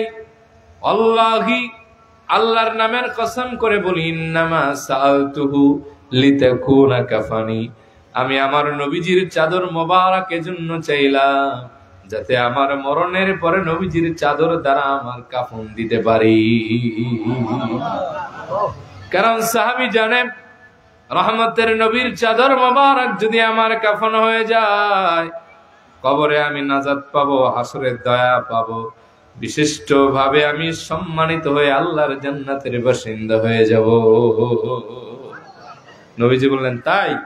খুলে চাদরটা দিয়ে দিলেন, যাও এটা দিয়ে তোমার কাফন বানায়। সুবহানাল্লাহ কইবেন না? সুবহানাল্লাহ। হযরত সাহাল রাদিয়াল্লাহু তাআলা আনহু বলেন, আমি ওই ব্যক্তির ইন্তেকালের পরে দেখলাম নবীজির চাদর মোবারক দ্বারাই তার কাফন হয়েছিল। তাহলে মোহাব্বতের তার দাম বাড়ছে নাকি কমছে? হ্যাঁ, যে বলে যে নবীজি তো আমাদের মতো সাধারণ মনের মানুষ, জোরে বলেন, ও মানে একেবারে অসাধ্য দরজার বেয়াদব, এইসব বেয়াদবদের হেদায়েত নাই, ঠিক কিনা বলেন? কে কোন মানের আশেক এটা পৃথিবীর কোথাও না বোঝা গেলে মদিনা শরীফ গেলে বোঝা যায়। আমার একটা স্মৃতি মনে পড়ে যায়। আমি প্রথম দিন সম্ভবত, হ্যাঁ প্রথম দিন যেদিন আমি মসজিদে নববী শরীফের এই পেছন দিকে গিয়ে, আল্লাহর হাবিবের রওজা শরীফের পেছনে গিয়ে আমরা জোহর নামাজের পরে সালাম দিতেছি। তো প্রথমবার গেছি, মনের অবস্থা তো স্বাভাবিক অন্যরকম থাকবে, এটাই স্বাভাবিক। আমার পাশে একজন ক্যাপ মাথায় দেওয়া আরবি, পাঞ্জাবি পরা, মাথায় হলো ক্যাপ পরা। তো সে এসে বলছে, হাদা কবর রাসূলুল্লাহ সাল্লাল্লাহু আলাইহি ওয়াসাল্লাম, এটা কি আল্লাহর হাবিবের কবর শরীফ রওজায় থা? আমি বললাম নাম। তা আমিও মোনাজাত ধরছি না, যেন সালাম দিতেছি কি একটা হবে। তো ওই ব্যক্তির সালাম আমার কানে আসতেছে, উনি আমার পাশে দাঁড়ানো, আমি এদিকে, উনি আমার এই সাইডে দাঁড়ানো। উনি আরবি মানুষ। আমরা যতই আরবিদের দোষ বলি আর গুণ বলি, আরবিরা আরবি। কারণ তাদের ভেতরে যারা ভালো তারা আবু বকর হয়ে গেছে, ঠিক কিনা বলেন?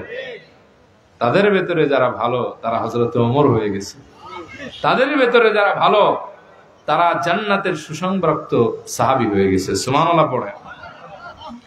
তো উনি এর আগে যেহেতু উনি চিনে না, তার মানে উনি প্রথমবার আসছেন। ওনার সালাতু সালামের বাক্য শুনে আমারই কান্না পেয়ে গেছে, যে আহারে কত চমৎকার ভাবে নবীজিকে সালাম দিতেছেন। তো দেখেন, উনিও এক আরবি, উনি এসে নবীজির সালাম দিতেছেন। উনি যে নবীজির আশেক, খাঁটি উম্মত, ইমানদার উম্মত, ওনার সালামে বোঝা যায়। আর বউ মানব রওজা শরীফের সামনে কিভাবে আদবি করে, ঠিক কিনা বলে?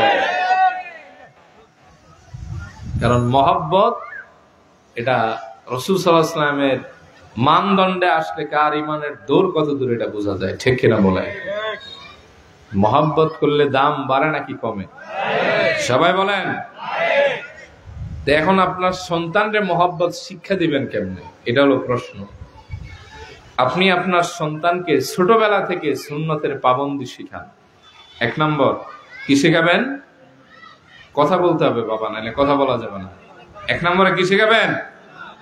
মান আহাব্বা সুন্নতি ফাকাদ আহাব্বানি ওয়া মান আহাব্বানি কানা মাই ফিল জান্নাহ। যে আমার সুন্নতরে মহব্বত করলো সে আমারে মহব্বত করলো, আর যে আমারে মহব্বত করলো সে আমার সাথেই জান্নাতে থাকবে। এজন্য আপনার সন্তানদের ছোটবেলা থেকেই পাঞ্জাবি কিনে দিবেন, ছোট্ট একটা পাগড়ি কিনে দিবেন, যায় নামাজ কিনে দিবেন, একটা মেসওয়াক দিবেন। একটু যখন বড় হবে, 2 বেলা ব্রাশ করুক, 1 বেলা মেসওয়াক করুক, দেখবেন যে ওইটার প্রতি তার একটা টান হয়ে যাবে। বুঝতে পারছেন? আর এই আগডুম বাগডুম ঘোড়াডুম সাজে মোটু পাতলু না দেখায়া দিনই ইসলামিক কার্টুনও পাওয়া যায়। যদি একেবারে দেখাই তো হয়তো এগুলো দেখা, মাদানী চ্যানেল আছে, আরো অনেকগুলি আছে, যে কানিস ফাতেমা, হ্যাঁ কি কি যেন আছে, আমি তো কিছু জানি না, আমার ছেলে জানে। কারণ আমরা যা না জানি এরা মায়ের পেট থেকে পইরে মনে হয় কয়দিন পরে আর চাইতে বেশি জানে। 2 বছর 2.5 বছরের ছেলেদের মোবাইল টেপা দেখলে মনে হয় মোবাইলের উপর ডক্টরেট করে আসছে, কি কর? আর আপনারা এখানে, আমরা যারা আছি, আমার মনে পড়ে যে সময় নতুন মোবাইল বের হয়েছে, বহু আগের কথা, মোবাইলের ভেতরে অ্যান্টিনা লাগানো থাকতো, ওই যে টেলিভিশনের মতো, হ্যাঁ।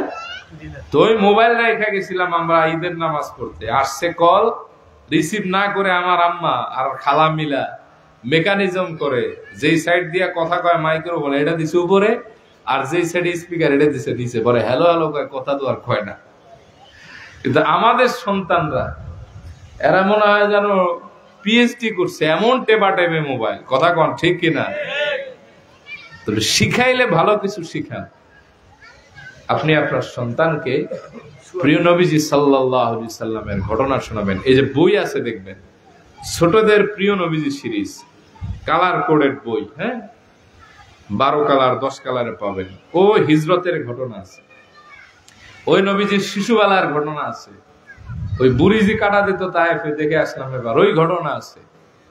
আল্লাহর হাবিব ছোটদের সাথে কেমন আচরণ করতেন, অথবা ছোটদের প্রিয় নবী, এরকম বইও আছে। নবীজি হযরতে মুয়াজকে কেমনে ভালোবাসছেন, সাইয়েদানা আওয়াজকে কি নসিহত করছেন, বাল্যবেলায় আল্লাহর হাবিবের জীবনযাত্রা কেমন ছিল, এটা আছে। মনে রাখবেন, কাদা মাটিতে রেখা টানলে, দাগ দিলে মাটি শুকায় গেলেও কিন্তু দাগ মোছে না। ঠিক তেমনি ছোটবেলায় যা শিখাবেন সন্তানকে, সন্তান আমেরিকার পরিবেশে গেলে ওইটা ভুলবে না। সুবহানাল্লাহ কইতে মন চায় না? এটা বাস্তব উদাহরণ দেই আপনাদের।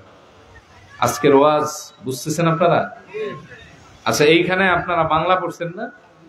ওই দেখা যায় তাল গাছ, ওই আমাদের, ওই দেখেন সবাই পারে, আমাদের ছোট নদী চলে বৈশাখ মাসে, তার ও মনে আছে আপনাদের? আয় আয় চাঁদ মামা, দেখছেন দাড়ি পাইকা গেছে, মাগার ভুলের নাই, ঠিক না? বলেন তো কেন? এটা ছোটবেলায় শিখছেন, এটা ছোটবেলায় শিখছেন। তো আপনি যদি আপনার সন্তানকে ছোটবেলায় ধরে ধরে আল্লাহর হাবিবের মহব্বত শিখান, সুন্নতের পাবন্দি শিখান, সে খোলামেলা পরিবেশে গিয়েও পাপ থেকে আল্লাহর পক্ষ থেকে সে প্রোটেক্টেড হয়ে যাবে। সুবহানাল্লাহ বলেন। সে বেআকিদা, বদ আকীদা, বেআমল হবে না। সে যে কোনো পরিবেশে গেলে তার বাল্যবেলার শিক্ষা তাকে আল্লাহর দয়ায় প্রোটেক্ট করবে ইনশাআল্লাহ। তাহলে 2 নম্বর শিক্ষা দিবেন কেমনে বাবা? প্রিয় নবীজি সাল্লাল্লাহু আলাইহি সাল্লামের, না না 2 নম্বরে ঢুকি না এখনো, 1 নম্বরের 2 নম্বর বলতেছি। ও হুজুর চলে আসছে না?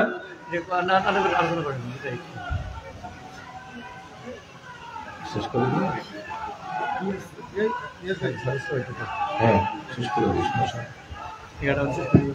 হুজুর নারে তাকবীর, নারে রিসালাত, আহলে সুন্নাত ওয়াল জামাত, মহফিল সিরাজিয়া দরবার শরীফ, মহফিল আলা হযরত পীর সাহেব কিবলা, ইসলাত কিবলা আগমন, আলাম সালাম, ইসলাত কিবলা আগমন, ইসলাত কিবলা আগমন, আল্লাহর আগমন, নারে তাকবীর, নারে রিসালাত, মহফিল সিরাজিয়া দরবার শরীফ, মহফিল আলা হযরত পীর সাহেব কিবলা, ইসলাত কিবলা আগমন, হুজুর কিবলা আগমন, নারে তাকবীর, নারে রিসালাত, ইসলাত কিবলা আগমন, আল্লাহর ওলির আগমন।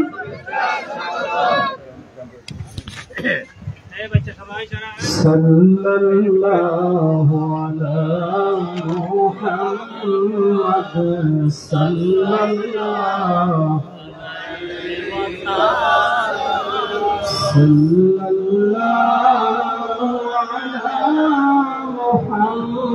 মুহাম্মাদ, সাল্লাল্লাহু আলাইহি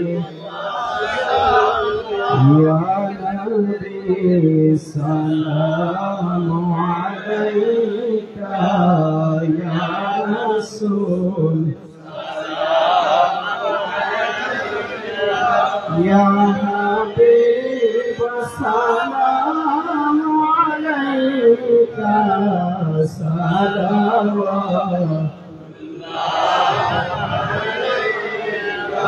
ইয়া রাসূলুল্লাহ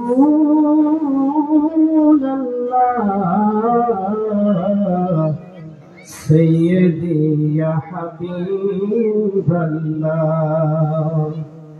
নবী গো মোরা দরুদ সালামে কলিজায় শান্তি পাই, ও নবী তার সিনায় আপনার দিদার চাই, ও নবী মনে চাই বাড়ি বাড়ি রোজায় কদমে সালাম জানাইয়া দিই।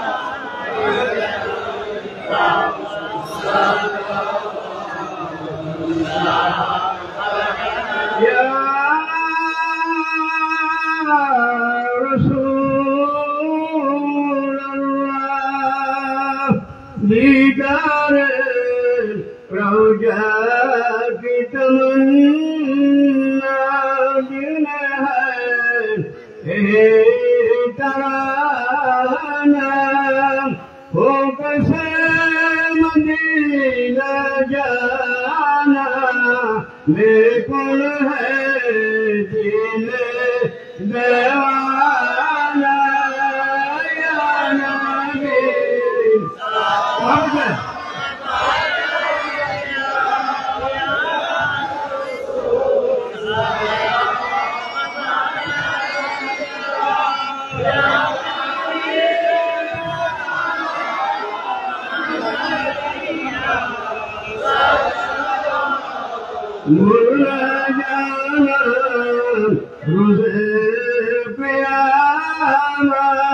हमको तेरा शफाअत हम पर भी करम फरमाना मैं दवाना माशाअल्लाह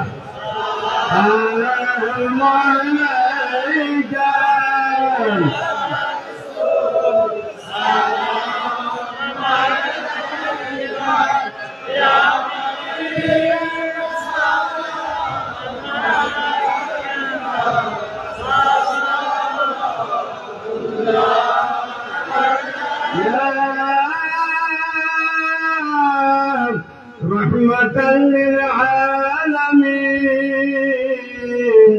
हशर में हमको बचाना अपने दामन में छुपाना अब दर्शन हमको पिलाना मिकुल बिने दवाना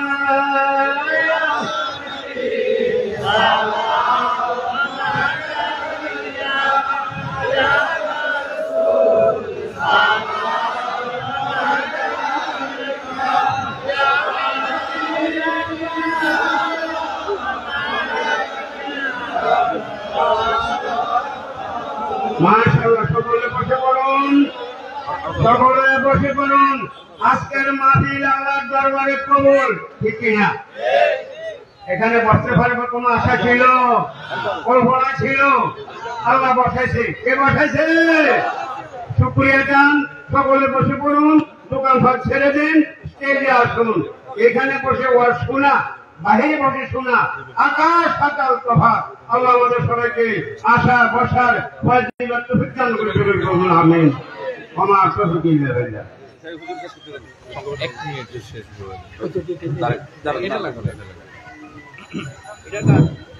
আমি ওই হাদিসের দ্বিতীয় পয়েন্টের একটা হাদিস জাস্ট আপনাদের শোনায় দিই, তাহলে হক আদায় হয়ে যাবে আর কি, হুজুরের অনুমতি ক্রমে। 2 নম্বরে বলছিলাম মহব্বত আহলে বাইতি, আল্লাহর হাবিবের আহলে বাইতের মহব্বত। এই বাংলাদেশে বহু লোক আহলে বাইত কি এটাই জানে না। হযরত ইমাম শাফি রাহমাতুল্লাহ আলাইহি বলেছেন, হে আহলে বাইত, আপনারা হলেন এমন এক মর্যাদাবান ব্যক্তি যে আল্লাহ তাআলা কোরআনে আপনাদের মর্যাদা দিয়েছেন, আর আপনাদের নাম নামাজে না নিলে নামাজই হয় না। কিভাবে? আল্লাহুম্মা সাল্লি আলা মুহাম্মদ ওয়া আলি মুহাম্মদ। আচ্ছা, একটা হাদিস আমি জাস্ট 1 মিনিট 1.5 মিনিট শোনাই দিচ্ছি। সেটা হচ্ছে যে দেখবেন বর্তমান যে মাসটা চলমান, এই মাসে বাংলাদেশে এমন কিছু দৃশ্য দেখে আমাদের কষ্ট পেতে হয়। কিছু মানুষ ইয়াজিদকে হযরত ইয়াজিদ বলে, কেউ রাদিয়াল্লাহু আনহু বলে, কেউ রাহমাতুল্লাহি আলাইহি বলে। এরকম আছে না নাই? ইয়াজিদ হলো লানাতুল্লাহ, এতে কোনো সন্দেহ নেই। আর হযরত ইমাম হুসাইন রাদিয়াল্লাহু তাআলা আনহুর ব্যাপারে একটা কথাই যে হুব্বুহু মিনাল ঈমান, ইমাম হুসাইন রাদিয়াল্লাহু তাআলা আনহুর মহব্বত এটা হচ্ছে ঈমানের অংশ। আর তার বিরোধিতা করা, তার বিদ্বেষী করা মুনাফিকি। ঠিক কিনা বলেন? আপনার মহব্বত যদি ইমাম হুসাইন রাদিয়াল্লাহু তাআলা আনহুর প্রতি থাকে, আপনি জান্নাতি হয়ে যাবেন। এই হাদিসটা সংক্ষেপে শেষ করে দিই। আল্লাহর হাবিব একদিন সালাতুল আসর আদায় করছিলেন সাহাবীদের সাথে। তো নামাজটা একটু লম্বা হয়ে গেছে শেষ রাকাতে, কারণ একবার হযরত হাসান নবীজির পিঠের উপর উঠে, একবার সাইয়েদনা হুসাইন রাদিয়াল্লাহু তাআলা আনহুমা। তাদের নামাজে উঠতে দেরি হয়ে গেছিল। সাহাবীদের মনে প্রশ্ন আসতে পারে যে নামাজটা লম্বা হলো, আল্লাহর হাবিব নামাজের পরে হযরত হাসানের হাত তুললেন ডান হাতে, সাইয়েদনা হুসাইনের হাত তুললেন বাম হাতে। এরপরে নবীজি বললেন, আলা উখবিরুকুম বিখাইরিন নাসি জাদ্দান ওয়া জাদ্দাদান। সাহাবীরা, আমি কি তোমাদেরকে সেই মানুষের কথা বলবো না যে নানা এবং নানের দিক থেকে এই পৃথিবীতে সর্বশ্রেষ্ঠ? এরপরে বললেন, আলা উখবিরুকুম বিখাইরিন নাসি আম্মান ওয়া আম্মাতান। তোমাদের কি খালা এবং ফুফুর দিক থেকে সর্বশ্রেষ্ঠ মানুষের কথা বলবো না? এরপরে বললেন, তোমাদেরকে মামা, এরপরে খালা, চাচা, ফুফু এই দিক থেকে, আব্বা আম্মার দিক থেকে সর্বশ্রেষ্ঠ মানুষের কথা বলবো না? সাহাবায়ে কেরাম চুপ হয়ে আছেন। নবীজি নিজেই বললেন, হুমা আল হাসান ওয়াল হুসাইন, তারা আর কেউ না, তারা হচ্ছেন হাসান এবং হুসাইন এই দুইজন। সুবহানাল্লাহ। জাদ্দুহুমা রাসূলুল্লাহ সাল্লাল্লাহু আলাইহি ওয়াসাল্লাম, তাদের নানা হলেন আমি রাসূলুল্লাহ নিজেই, তাদের নানি হলেন খাদিজা বিনতে খুয়াইলিদ সালামুল্লাহি আলাইহা, যারা আল্লাহ নিজে সালাম দিয়েছেন। এরপর নবীজি বললেন, তার চাচা হলো জাফর বিন আবি তালিব, তার ফুফু হলো উম্মে হানি, তার মামা হলেন আবুল কাসেম, এরপরে তার খালা হলো উম্মে কুলসুম রুকাইয়া যায়েনাব, তার আব্বা হলেন আলী, তার মা হলেন ফাতেমা আমার মেয়ে, যিনি জান্নাতের সরদারিনী। সুবহানাল্লাহ। এরপর নবীজি বললেন, হাসান হুসাইনের নানা নানি জান্নাতি, তার আব্বা আম্মা জান্নাতি, তার চাচা মামা খালা ফুফু জান্নাতি। শেষে বললেন, ওমান আহাব্বুহুমা ফিল জান্নাহ, যারা হাসান এবং হুসাইনকে ভালোবাসে তারাও জান্নাতি। ওয়া আখিরু দাওয়ানা আলহামদুলিল্লাহি রাব্বিল আলামিন। আমি হুজুরের কাছে একান্ত দোয়া চেয়ে বিদায় নিচ্ছি। আসসালামু আলাইকুম ওয়া রাহমাতুল্লাহি ওয়া বারাকাতুহু। কষ্ট দেওয়া না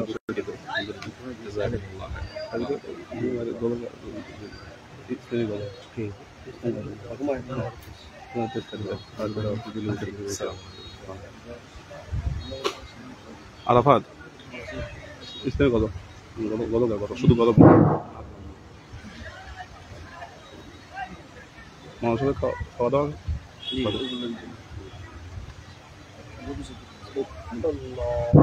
আলহামদুলিল্লাহ। সম্মানিত উপস্থিতি, আমাদের মাহফিলের মধ্যমণি আমাদের স্টেজে উপস্থিত হয়েছেন। আমরা সকলে শুকরিয়া আদায় করি আলহামদুলিল্লাহ। এখন হুজুর কেবলার বড় সাহেবজাদার কণ্ঠে আমরা একটি ইসলামী সঙ্গীত শুনব। আসসালামু আলাইকুম ওয়া রাহমাতুল্লাহ।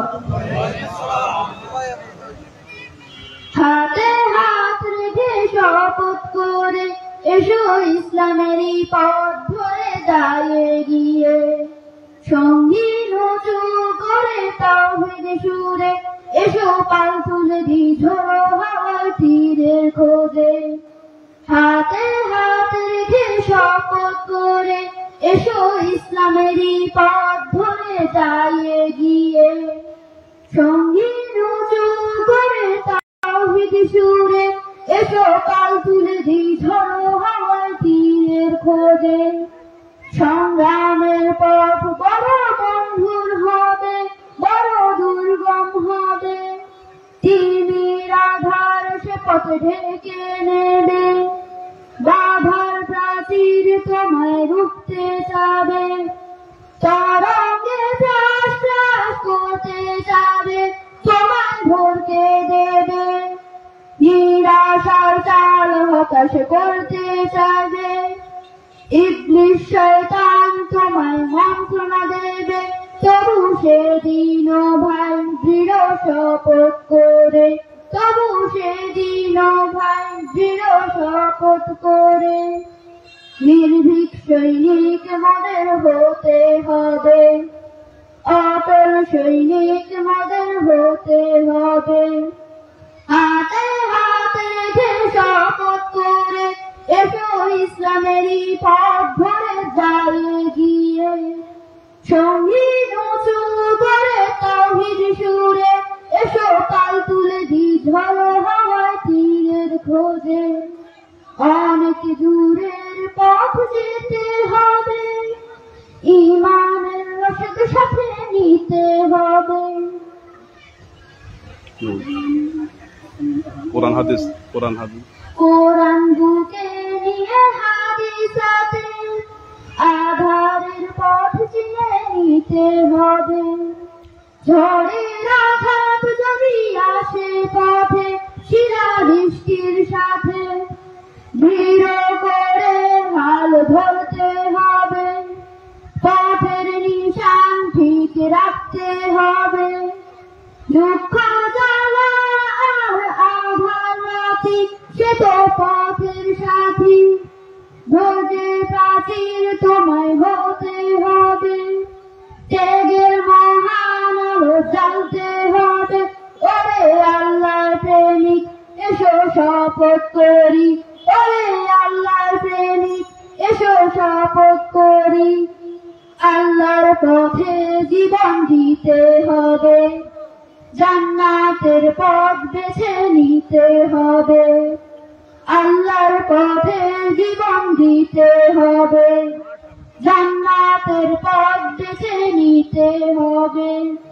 হাতে হাত রেখে শপথ করে এসো ইসলামের পথ ধরে চায়ে গিয়ে। সঙ্গী উঁচু করে তাওহীদ সুরে এসো পাল তুলে দি ঝোড়ো হাওয়ায় তীরের খোঁজে।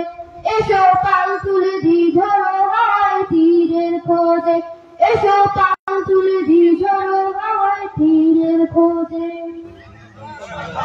আমরা সবাই বলি মাশাআল্লাহ মাশাআল্লাহ। আচ্ছা দাও, ওই ছোট মিয়া 2 লাইন গাইবো।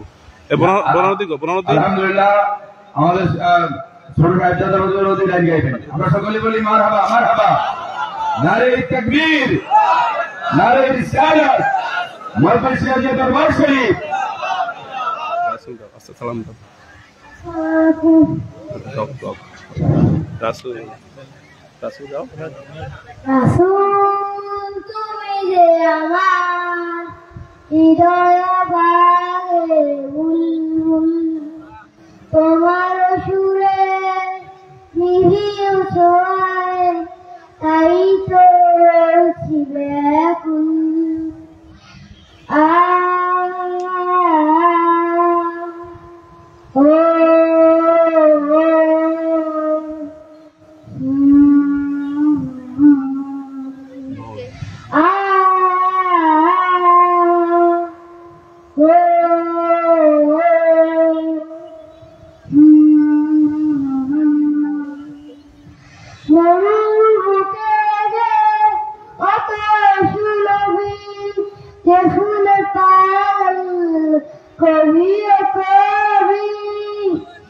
সেই ফুল থেকে গান নিতে আমার প্রাণ, তাই তো রয়েছি আকুল। হৃদয় ভাগে বুলবুল। রাসূল রাসূল রাসূল। আমাদের দরবারের যোগ্য উদ্দেশ্যে আল্লাহ পাক কবুল করে। আমরা সকলে বলি আমিন। কামাল সাহেবের ছেলে এই শানে কারবালা কয়লেন 3 ছিলেন। হুজুরের ইজাজতে এখন আমাদের পীর ভাই কামাল ভাইয়ের সাহায্যতা কারণ আজাদের শিক্ষার্থী কারবালা শানে একটি নাচ পরিবেশন করবে।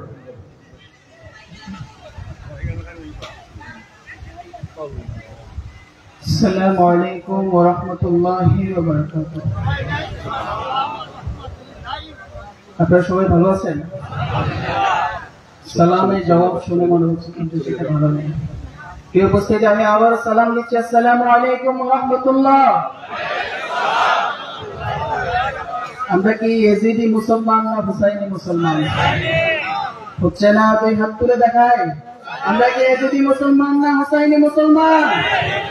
নারে তাকবীর, নারে রিসালাত, শুহাদায়ে কারবালা, মহিবুল সিরাজিয়ার দরবার শরীফ। প্রিয় উপস্থিতি, একজন মা যখন সন্তান প্রসব করে, সন্তান প্রসবের পর দেখা যায় অনেক মায়ের বুকে দুধ আসে না, সবাই না, এবং কয়েকজন থাকে। তো একজন বাবা অস্থির হয়ে যান, তার সন্তান মায়ের দুধ পাচ্ছে না, তখন বাধ্য হয়ে লেট্রোজেন ডানো দুধ খাওয়ায় কিনা। তো যে কথা বলতেছিলাম, আমরা যদি সোহাদায়ে কারবালার ইতিহাসের দিকে তাকাই, শিশু আলী আসগর পানির জন্য কান্না করতে করতে এক পর্যায়ে কান্নার আর আওয়াজ বের হয় না, চোখের পানি আর বের হয় না। তেমন অবস্থায় হুসাইন রাদিয়াল্লাহু তাআলা আনহু শিশু আলী আসগরকে নিয়ে গেলেন ফোরাত নদীর তীরে, গিয়ে বললেন, এই যে বাহিনী, তোমরা না হয় আমার সাথে শত্রুতা, তোমরা না হয় আমাকে শহীদ করতে চাও, কিন্তু শিশু আলী আসগর সেটা ছোট বাচ্চা, 6 মাসের শিশু, বর্ণনায় দেখা যায়। এরকম আরো হৃদয় বিদারক কাহিনী রয়েছে, সেই ঘটনাগুলো আজকে সঙ্গীতের মাধ্যমে শোনাতে চাই। আপনারা শুনবেন তো? শুধু শুনলে হবে, আমার সাথে গাইতে হবে, পারবেন না ইনশাআল্লাহ?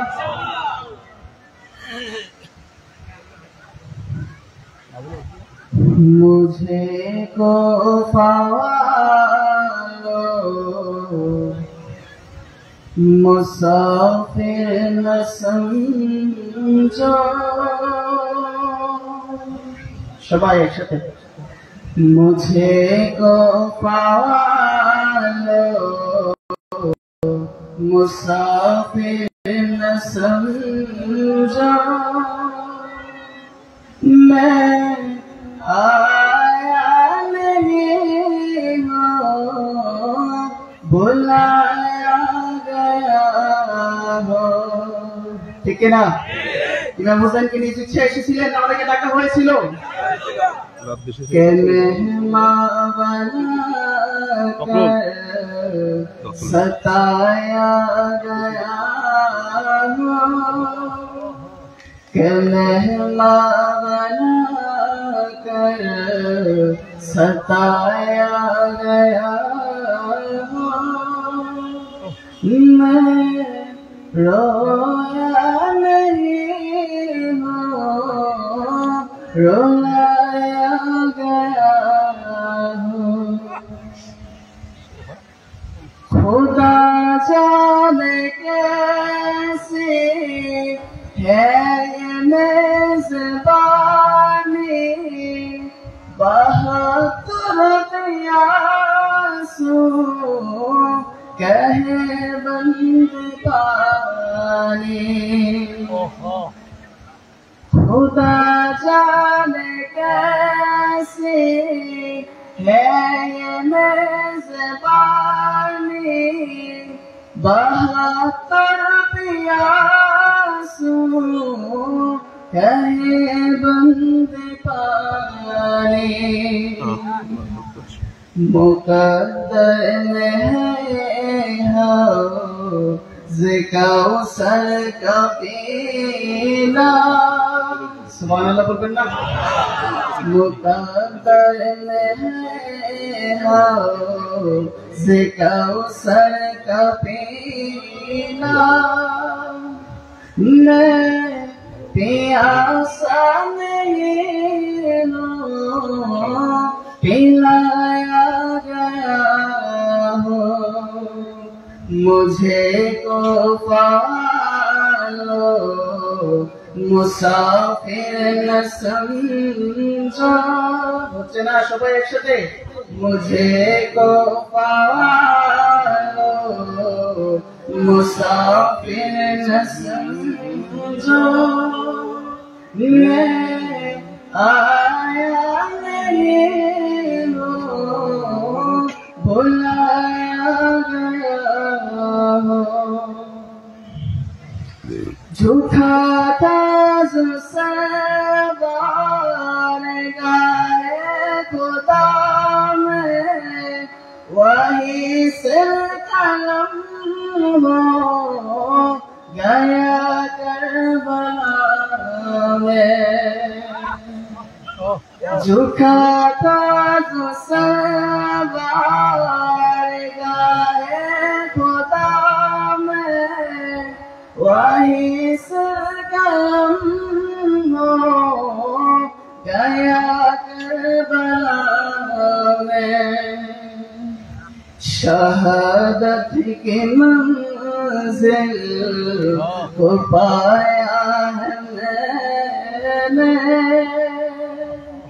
शहादत की मंजिल तो पाया है मैंने, मैं मुर्दा नहीं हूँ, जिलाया गया हूँ। सुभान अल्लाह बोल बल्ला।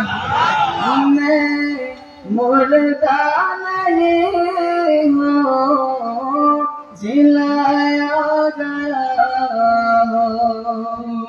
मुझे को पालो मुसाफिर न समझो, मुझे को पालो मुसाफिर न समझो। मैं आया नहीं हूँ, बुलाया गया हूँ।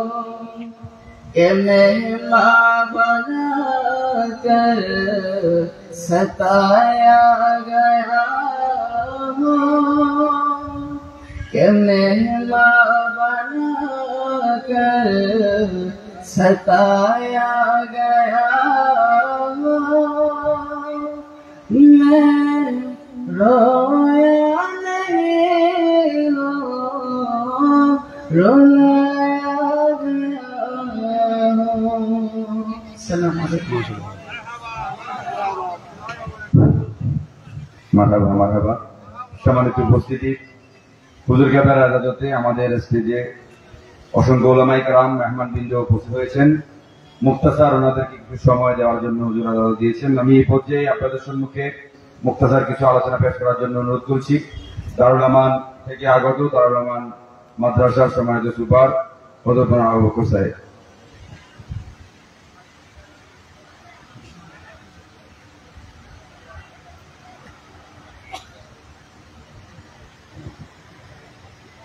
السلام عليكم ورحمة الله وبركاته.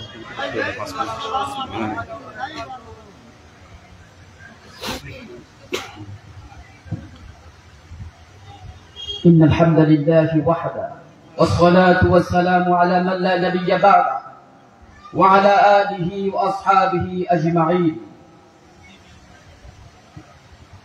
قال الله تعالى عز وجل: من يطيع الرسول فقد أطاع الله. قد جاء في الحديث الشريف: من أحب سنتي فقد أحبني ومن أحبني كان معي في الجنة، كما قال عليه الصلاة والسلام. إن الله وملائكته يصلون على النبي يا أيها الذين آمنوا صلوا عليه وسلموا تسليما. اللهم صل على سيدنا ونبينا وشفيعنا وحبيبنا مولانا محمد صلى الله عليه وعلى آله وأصحابه وبارك وسلم. সম্মানিত হাজিরিন, ঐতিহ্যবাহী মহিফাল সিরাজিয়া দরবারের গদ্দিশীন আলা হযরত পীর সাহেব হুজুর কেবলা মাদ্দাজিল্লাহুল আলী ইজাজত ক্রমে মুখতাসার দু চারটি কথা বলে আল্লাহ পাক যদি তৌফিক দান করেন। ওয়া আখির দাওয়ানা আলহামদুলিল্লাহি রাব্বিল আলামিন। সম্মানিত হাজিরিন, এই মহিফাল সিরাজিয়া দরবার ঐতিহ্যবাহী আধ্যাত্মিকতার সর্বশ্রেষ্ঠ একটি মার্কাজ। এই দরবারে আমি অধমে আরো দু চারবার আসার তৌফিক আল্লাহ পাক দিয়েছেন। আমি দরবারে যতবার এসেছিলাম, আমি আমার নিজের একটি অভিজ্ঞতার কথা বলি, আমি শেষ করব। 5 মিনিট সময় হুজুর দিয়েছেন। মরহুম হুজুর কেবলা রহমতুল্লাহ আলাইহি এর নসিহত মোবারক যখন আমরা শুনতাম, আমি নিজে অধম, কখনো ওনার চেহারা মোবারকের দিকে চেয়ে থাকা আমার পক্ষে সম্ভব ছিল না, কোনোভাবেই মোটেই তাকাইতে পারতাম না।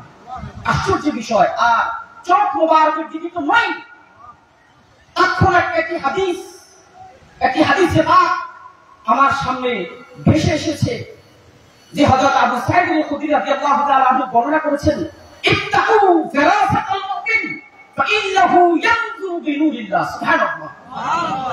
তোমরা মুমিনের ফিরাসাতকে ভয় করো, কারণ তারা দুনিয়ার কোন স্বাভাবিক চক্ষু দ্বারা দেখে না, তারা আল্লাহ পাকের নূর দ্বারা দেখে। সুবহানাল্লাহ। সেই রকম নূর হুজুর কেবলা রাহমাতুল্লাহ আলাইহি চেহারা মুবারক এবং চোখ মুবারক আমি দেখেছিলাম। সাহস পেত না তার চেহারা মুবারক দিকে যে একটুখানি তাকাবো, এই সাহস আমি করতাম না, পারতাম না। বহুবার চেষ্টা করেছি। হাজিরিন, আমাদেরকে চিরদিন করে দিয়ে আমাদের বিশ্বাস তিনি আল্লাহ পাকের জান্নাতে শায়িত আছেন, এতে কোনো সন্দেহের কোনো অবকাশ নেই। হুজুর কেবলা রাহমাতুল্লাহ আলাইহি ইন্তেকালের পূর্বে তিনি তার মুরিদদেরকে, ভক্তদেরকে বলেছিলেন যে ইমাম হাসান এবং হুসাইন রাদিয়াল্লাহু তাআলা আনহুম এসেছেন তার মুলাকাতের জন্য। সুবহানাল্লাহ। আমাদের বোঝা আর বাকি ছিল না।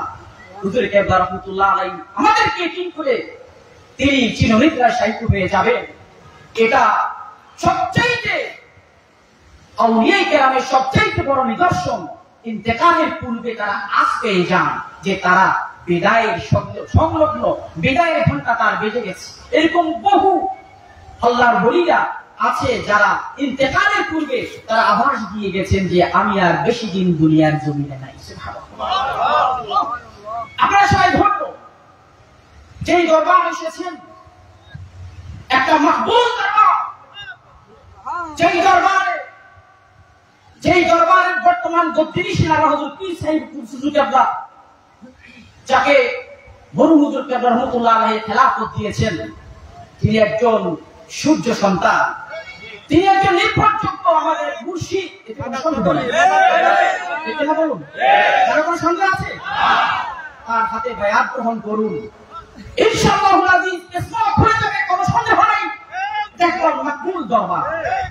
সম্মানিত হাজিরিন, আমরা আমাদের যোগ্য একজন অভিভাবক পেয়েছি।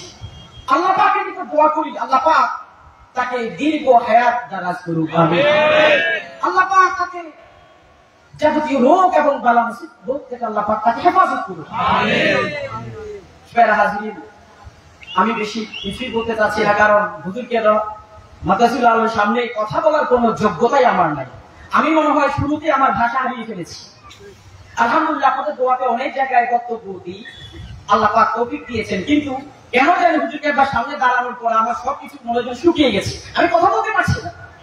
কারণ একজন যোগ্য লোক, একজন যোগ্য একজন ব্যক্তির সামনে কথা বলা, সেই জিনিসটা অনেকের হয়ে ওঠে না, কথা বলতে পারে না। সম্মানিত হাজিরিন, আমি সবাইকে আহ্বান করবো এই দরবার থেকে, বহু দরবারে জীবনে ঘুরেছেন, গিয়েছেন, বেদাত মুক্ত, শিরক মুক্ত দরবার অনেক কমই আছে। এই দরবার নির্ভেজাল, ভেজাল মুক্ত দরবার, বেদাত মুক্ত দরবার, সুন্নিয়তের মার্কাজ, ঠিক কিনা?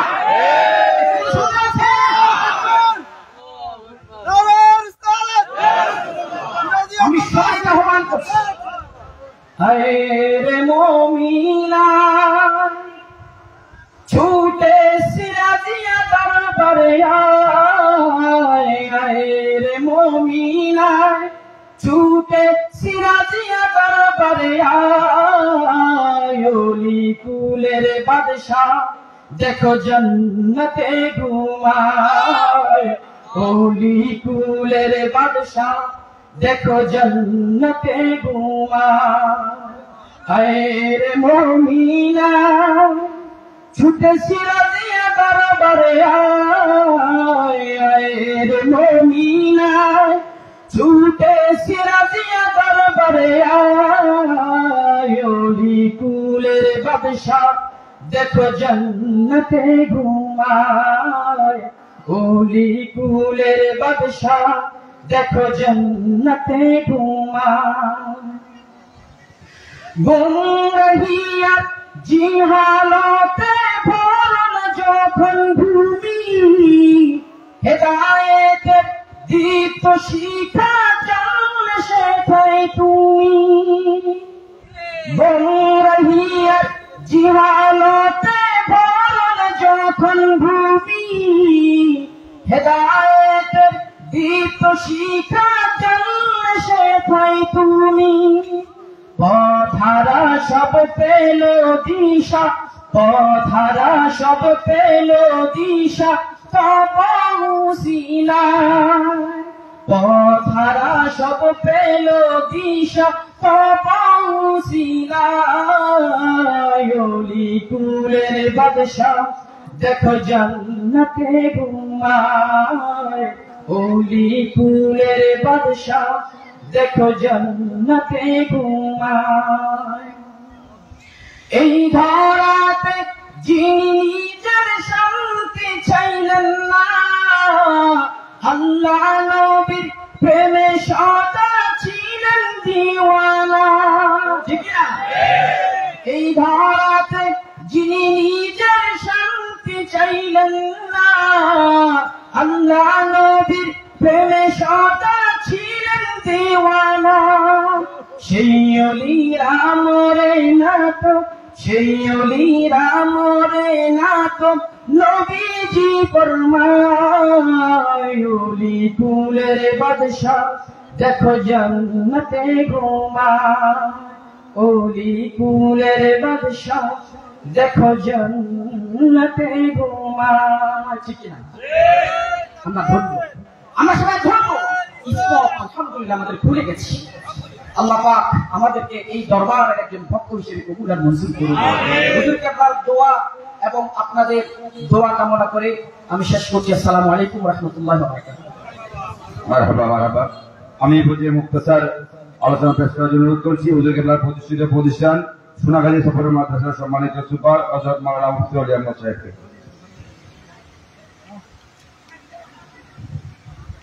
আসসালামু আলাইকুম ওয়া রাহমাতুল্লাহি ওয়া বারাকাতুহু। সম্মানিত আমার পিতা কেবলা, উলামায়ে কেরাম, আল্লাহ পাক সুবহানাহু ওয়া তাআলা দরবার লাখো কোটি শুকরিয়া। আল্লাহ পাক সুবহানাহু ওয়া তাআলা শহাদায়ে কারবালার মাহফিলে আমাদের সবাইকে আশা বসার তৌফিক দান করেছেন। আমরা সবাই কাল কিয়ামতের ময়দানে মুসিবতের সময় শহাদায়ে কারবালার উসিলে যেন নাজাতের ব্যবস্থা হয়ে যায়। আমিন আমিন। আসসালামু আলাইকুম ওয়া রাহমাতুল্লাহ। ধন্যবাদ। এই পর্যায়ে মুক্তাসার কথা বলবেন আমাদের শ্রদ্ধাভাজন পীর ভাই কসবা থেকে আগত মাওলানা মুসলিউদ্দিন সাহেব।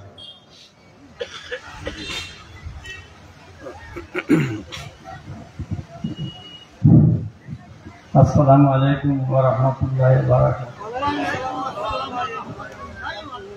নাহমাদু ওয়া নুসাল্লি আলা রাসূলিল কারীম, আম্মা বা'দ। আজকের এই শহাদায়ে কারবালার আমার মসজিদ কেবলা উপহার দিবসের মাহফিল আয়োজিত সম্মানিত সভাপতি, 11 উলামায়ে কেরাম, উপস্থিত মুসকুলানি আজম, আমার ইসলাম কেবলা হুজুরের বক্তবৃন্দ, আমি আসলে কিছু বলার মতন আমার কোনো কিছু নাই, আর বলার মতন জ্ঞান আমি অর্জন করতে পারি না। আমি এই দরবারে আসছি যে আজকে মোটামুটি 37 বছরের উপরে চলবে। যদিও আমি কিছু অর্জন করতে পারি নাই, তবে সঠিক একটা সংবাদ দিচ্ছি যে এটা সঠিক দরবার। আমরা এই দরবারকে আতল ধরে রাখি। আমার বিশ্বাস হুজুরের বহু কিছু দেখেছি, সচক্ষে শুনেছি, কিছু ব্যক্ত করার আমার কোনো ভাষা নেই। তাই আমি আপনাদেরকে বলবো, আমরা সবাই মিলে এই দরবারে আসি এবং আমরা আমাদের নিজেদের জীবনকে গড়ে তুলি। পরকালে আমরা যাতে আমরা আমাদের সঠিক গন্তব্যস্থানে জানা যেতে পারি, সেই তৌফিক যেন আল্লাহ আমাদেরকে দান করেন। আমি আল্লাহ আমার কিছু বলা নেই, বলতে পারছি না। আমি আপনাদেরকে দোয়া যাচ্ছি, আমার স্বাস্থ্য ভালো না, বাঁচবো কিনা, আবার আসতে পারবো কিনা, আমি সকলের কাছে দোয়া চাই। আপনারা আমাদের দোয়া করবেন। আল্লাহ আমাকে মাফ করে দিলে, আমার আচরণে কষ্ট পাই দেন, কেউ মাফ করে দিন। আমি অনেক দূরের থেকে আসি, আর আমার শারীরিক অবস্থার আসলে অত্যন্ত নাজুক অবস্থায় এসে পৌঁছে গেছে। তাই আমি আপনাদের জন্য দোয়া করি, আমার মৃত্যু সামলাটা পাইলে অন্তকে আপনারা জায়গাতে বসে ইন্টারভিউ করে আমার জন্য দোয়া করবেন। এগুলো আমি আমার বলতে শুনছি। আসসালামু আলাইকুম ওয়া রাহমাতুল্লাহি ওয়া বারাকাতুহু। ধন্যবাদ ধন্যবাদ। সম্মানিত উপস্থিতি, আমাদের মাঝে উপস্থিত রয়েছেন আজকের এই মহতি মাহফিলের সম্মানিত বিশেষ মেহমান, আমাদের দাদা হুজুর কেবলার সুযোগ্য সাহেবজাদা সীতাকুণ্ড নুরিয়াবাদ দরবার শরীফের সম্মানিত পীর সাহেব জনাব আব্দুল কাদের সাহেবকে কিছু বলার জন্য সবাই অনুরোধ করছি।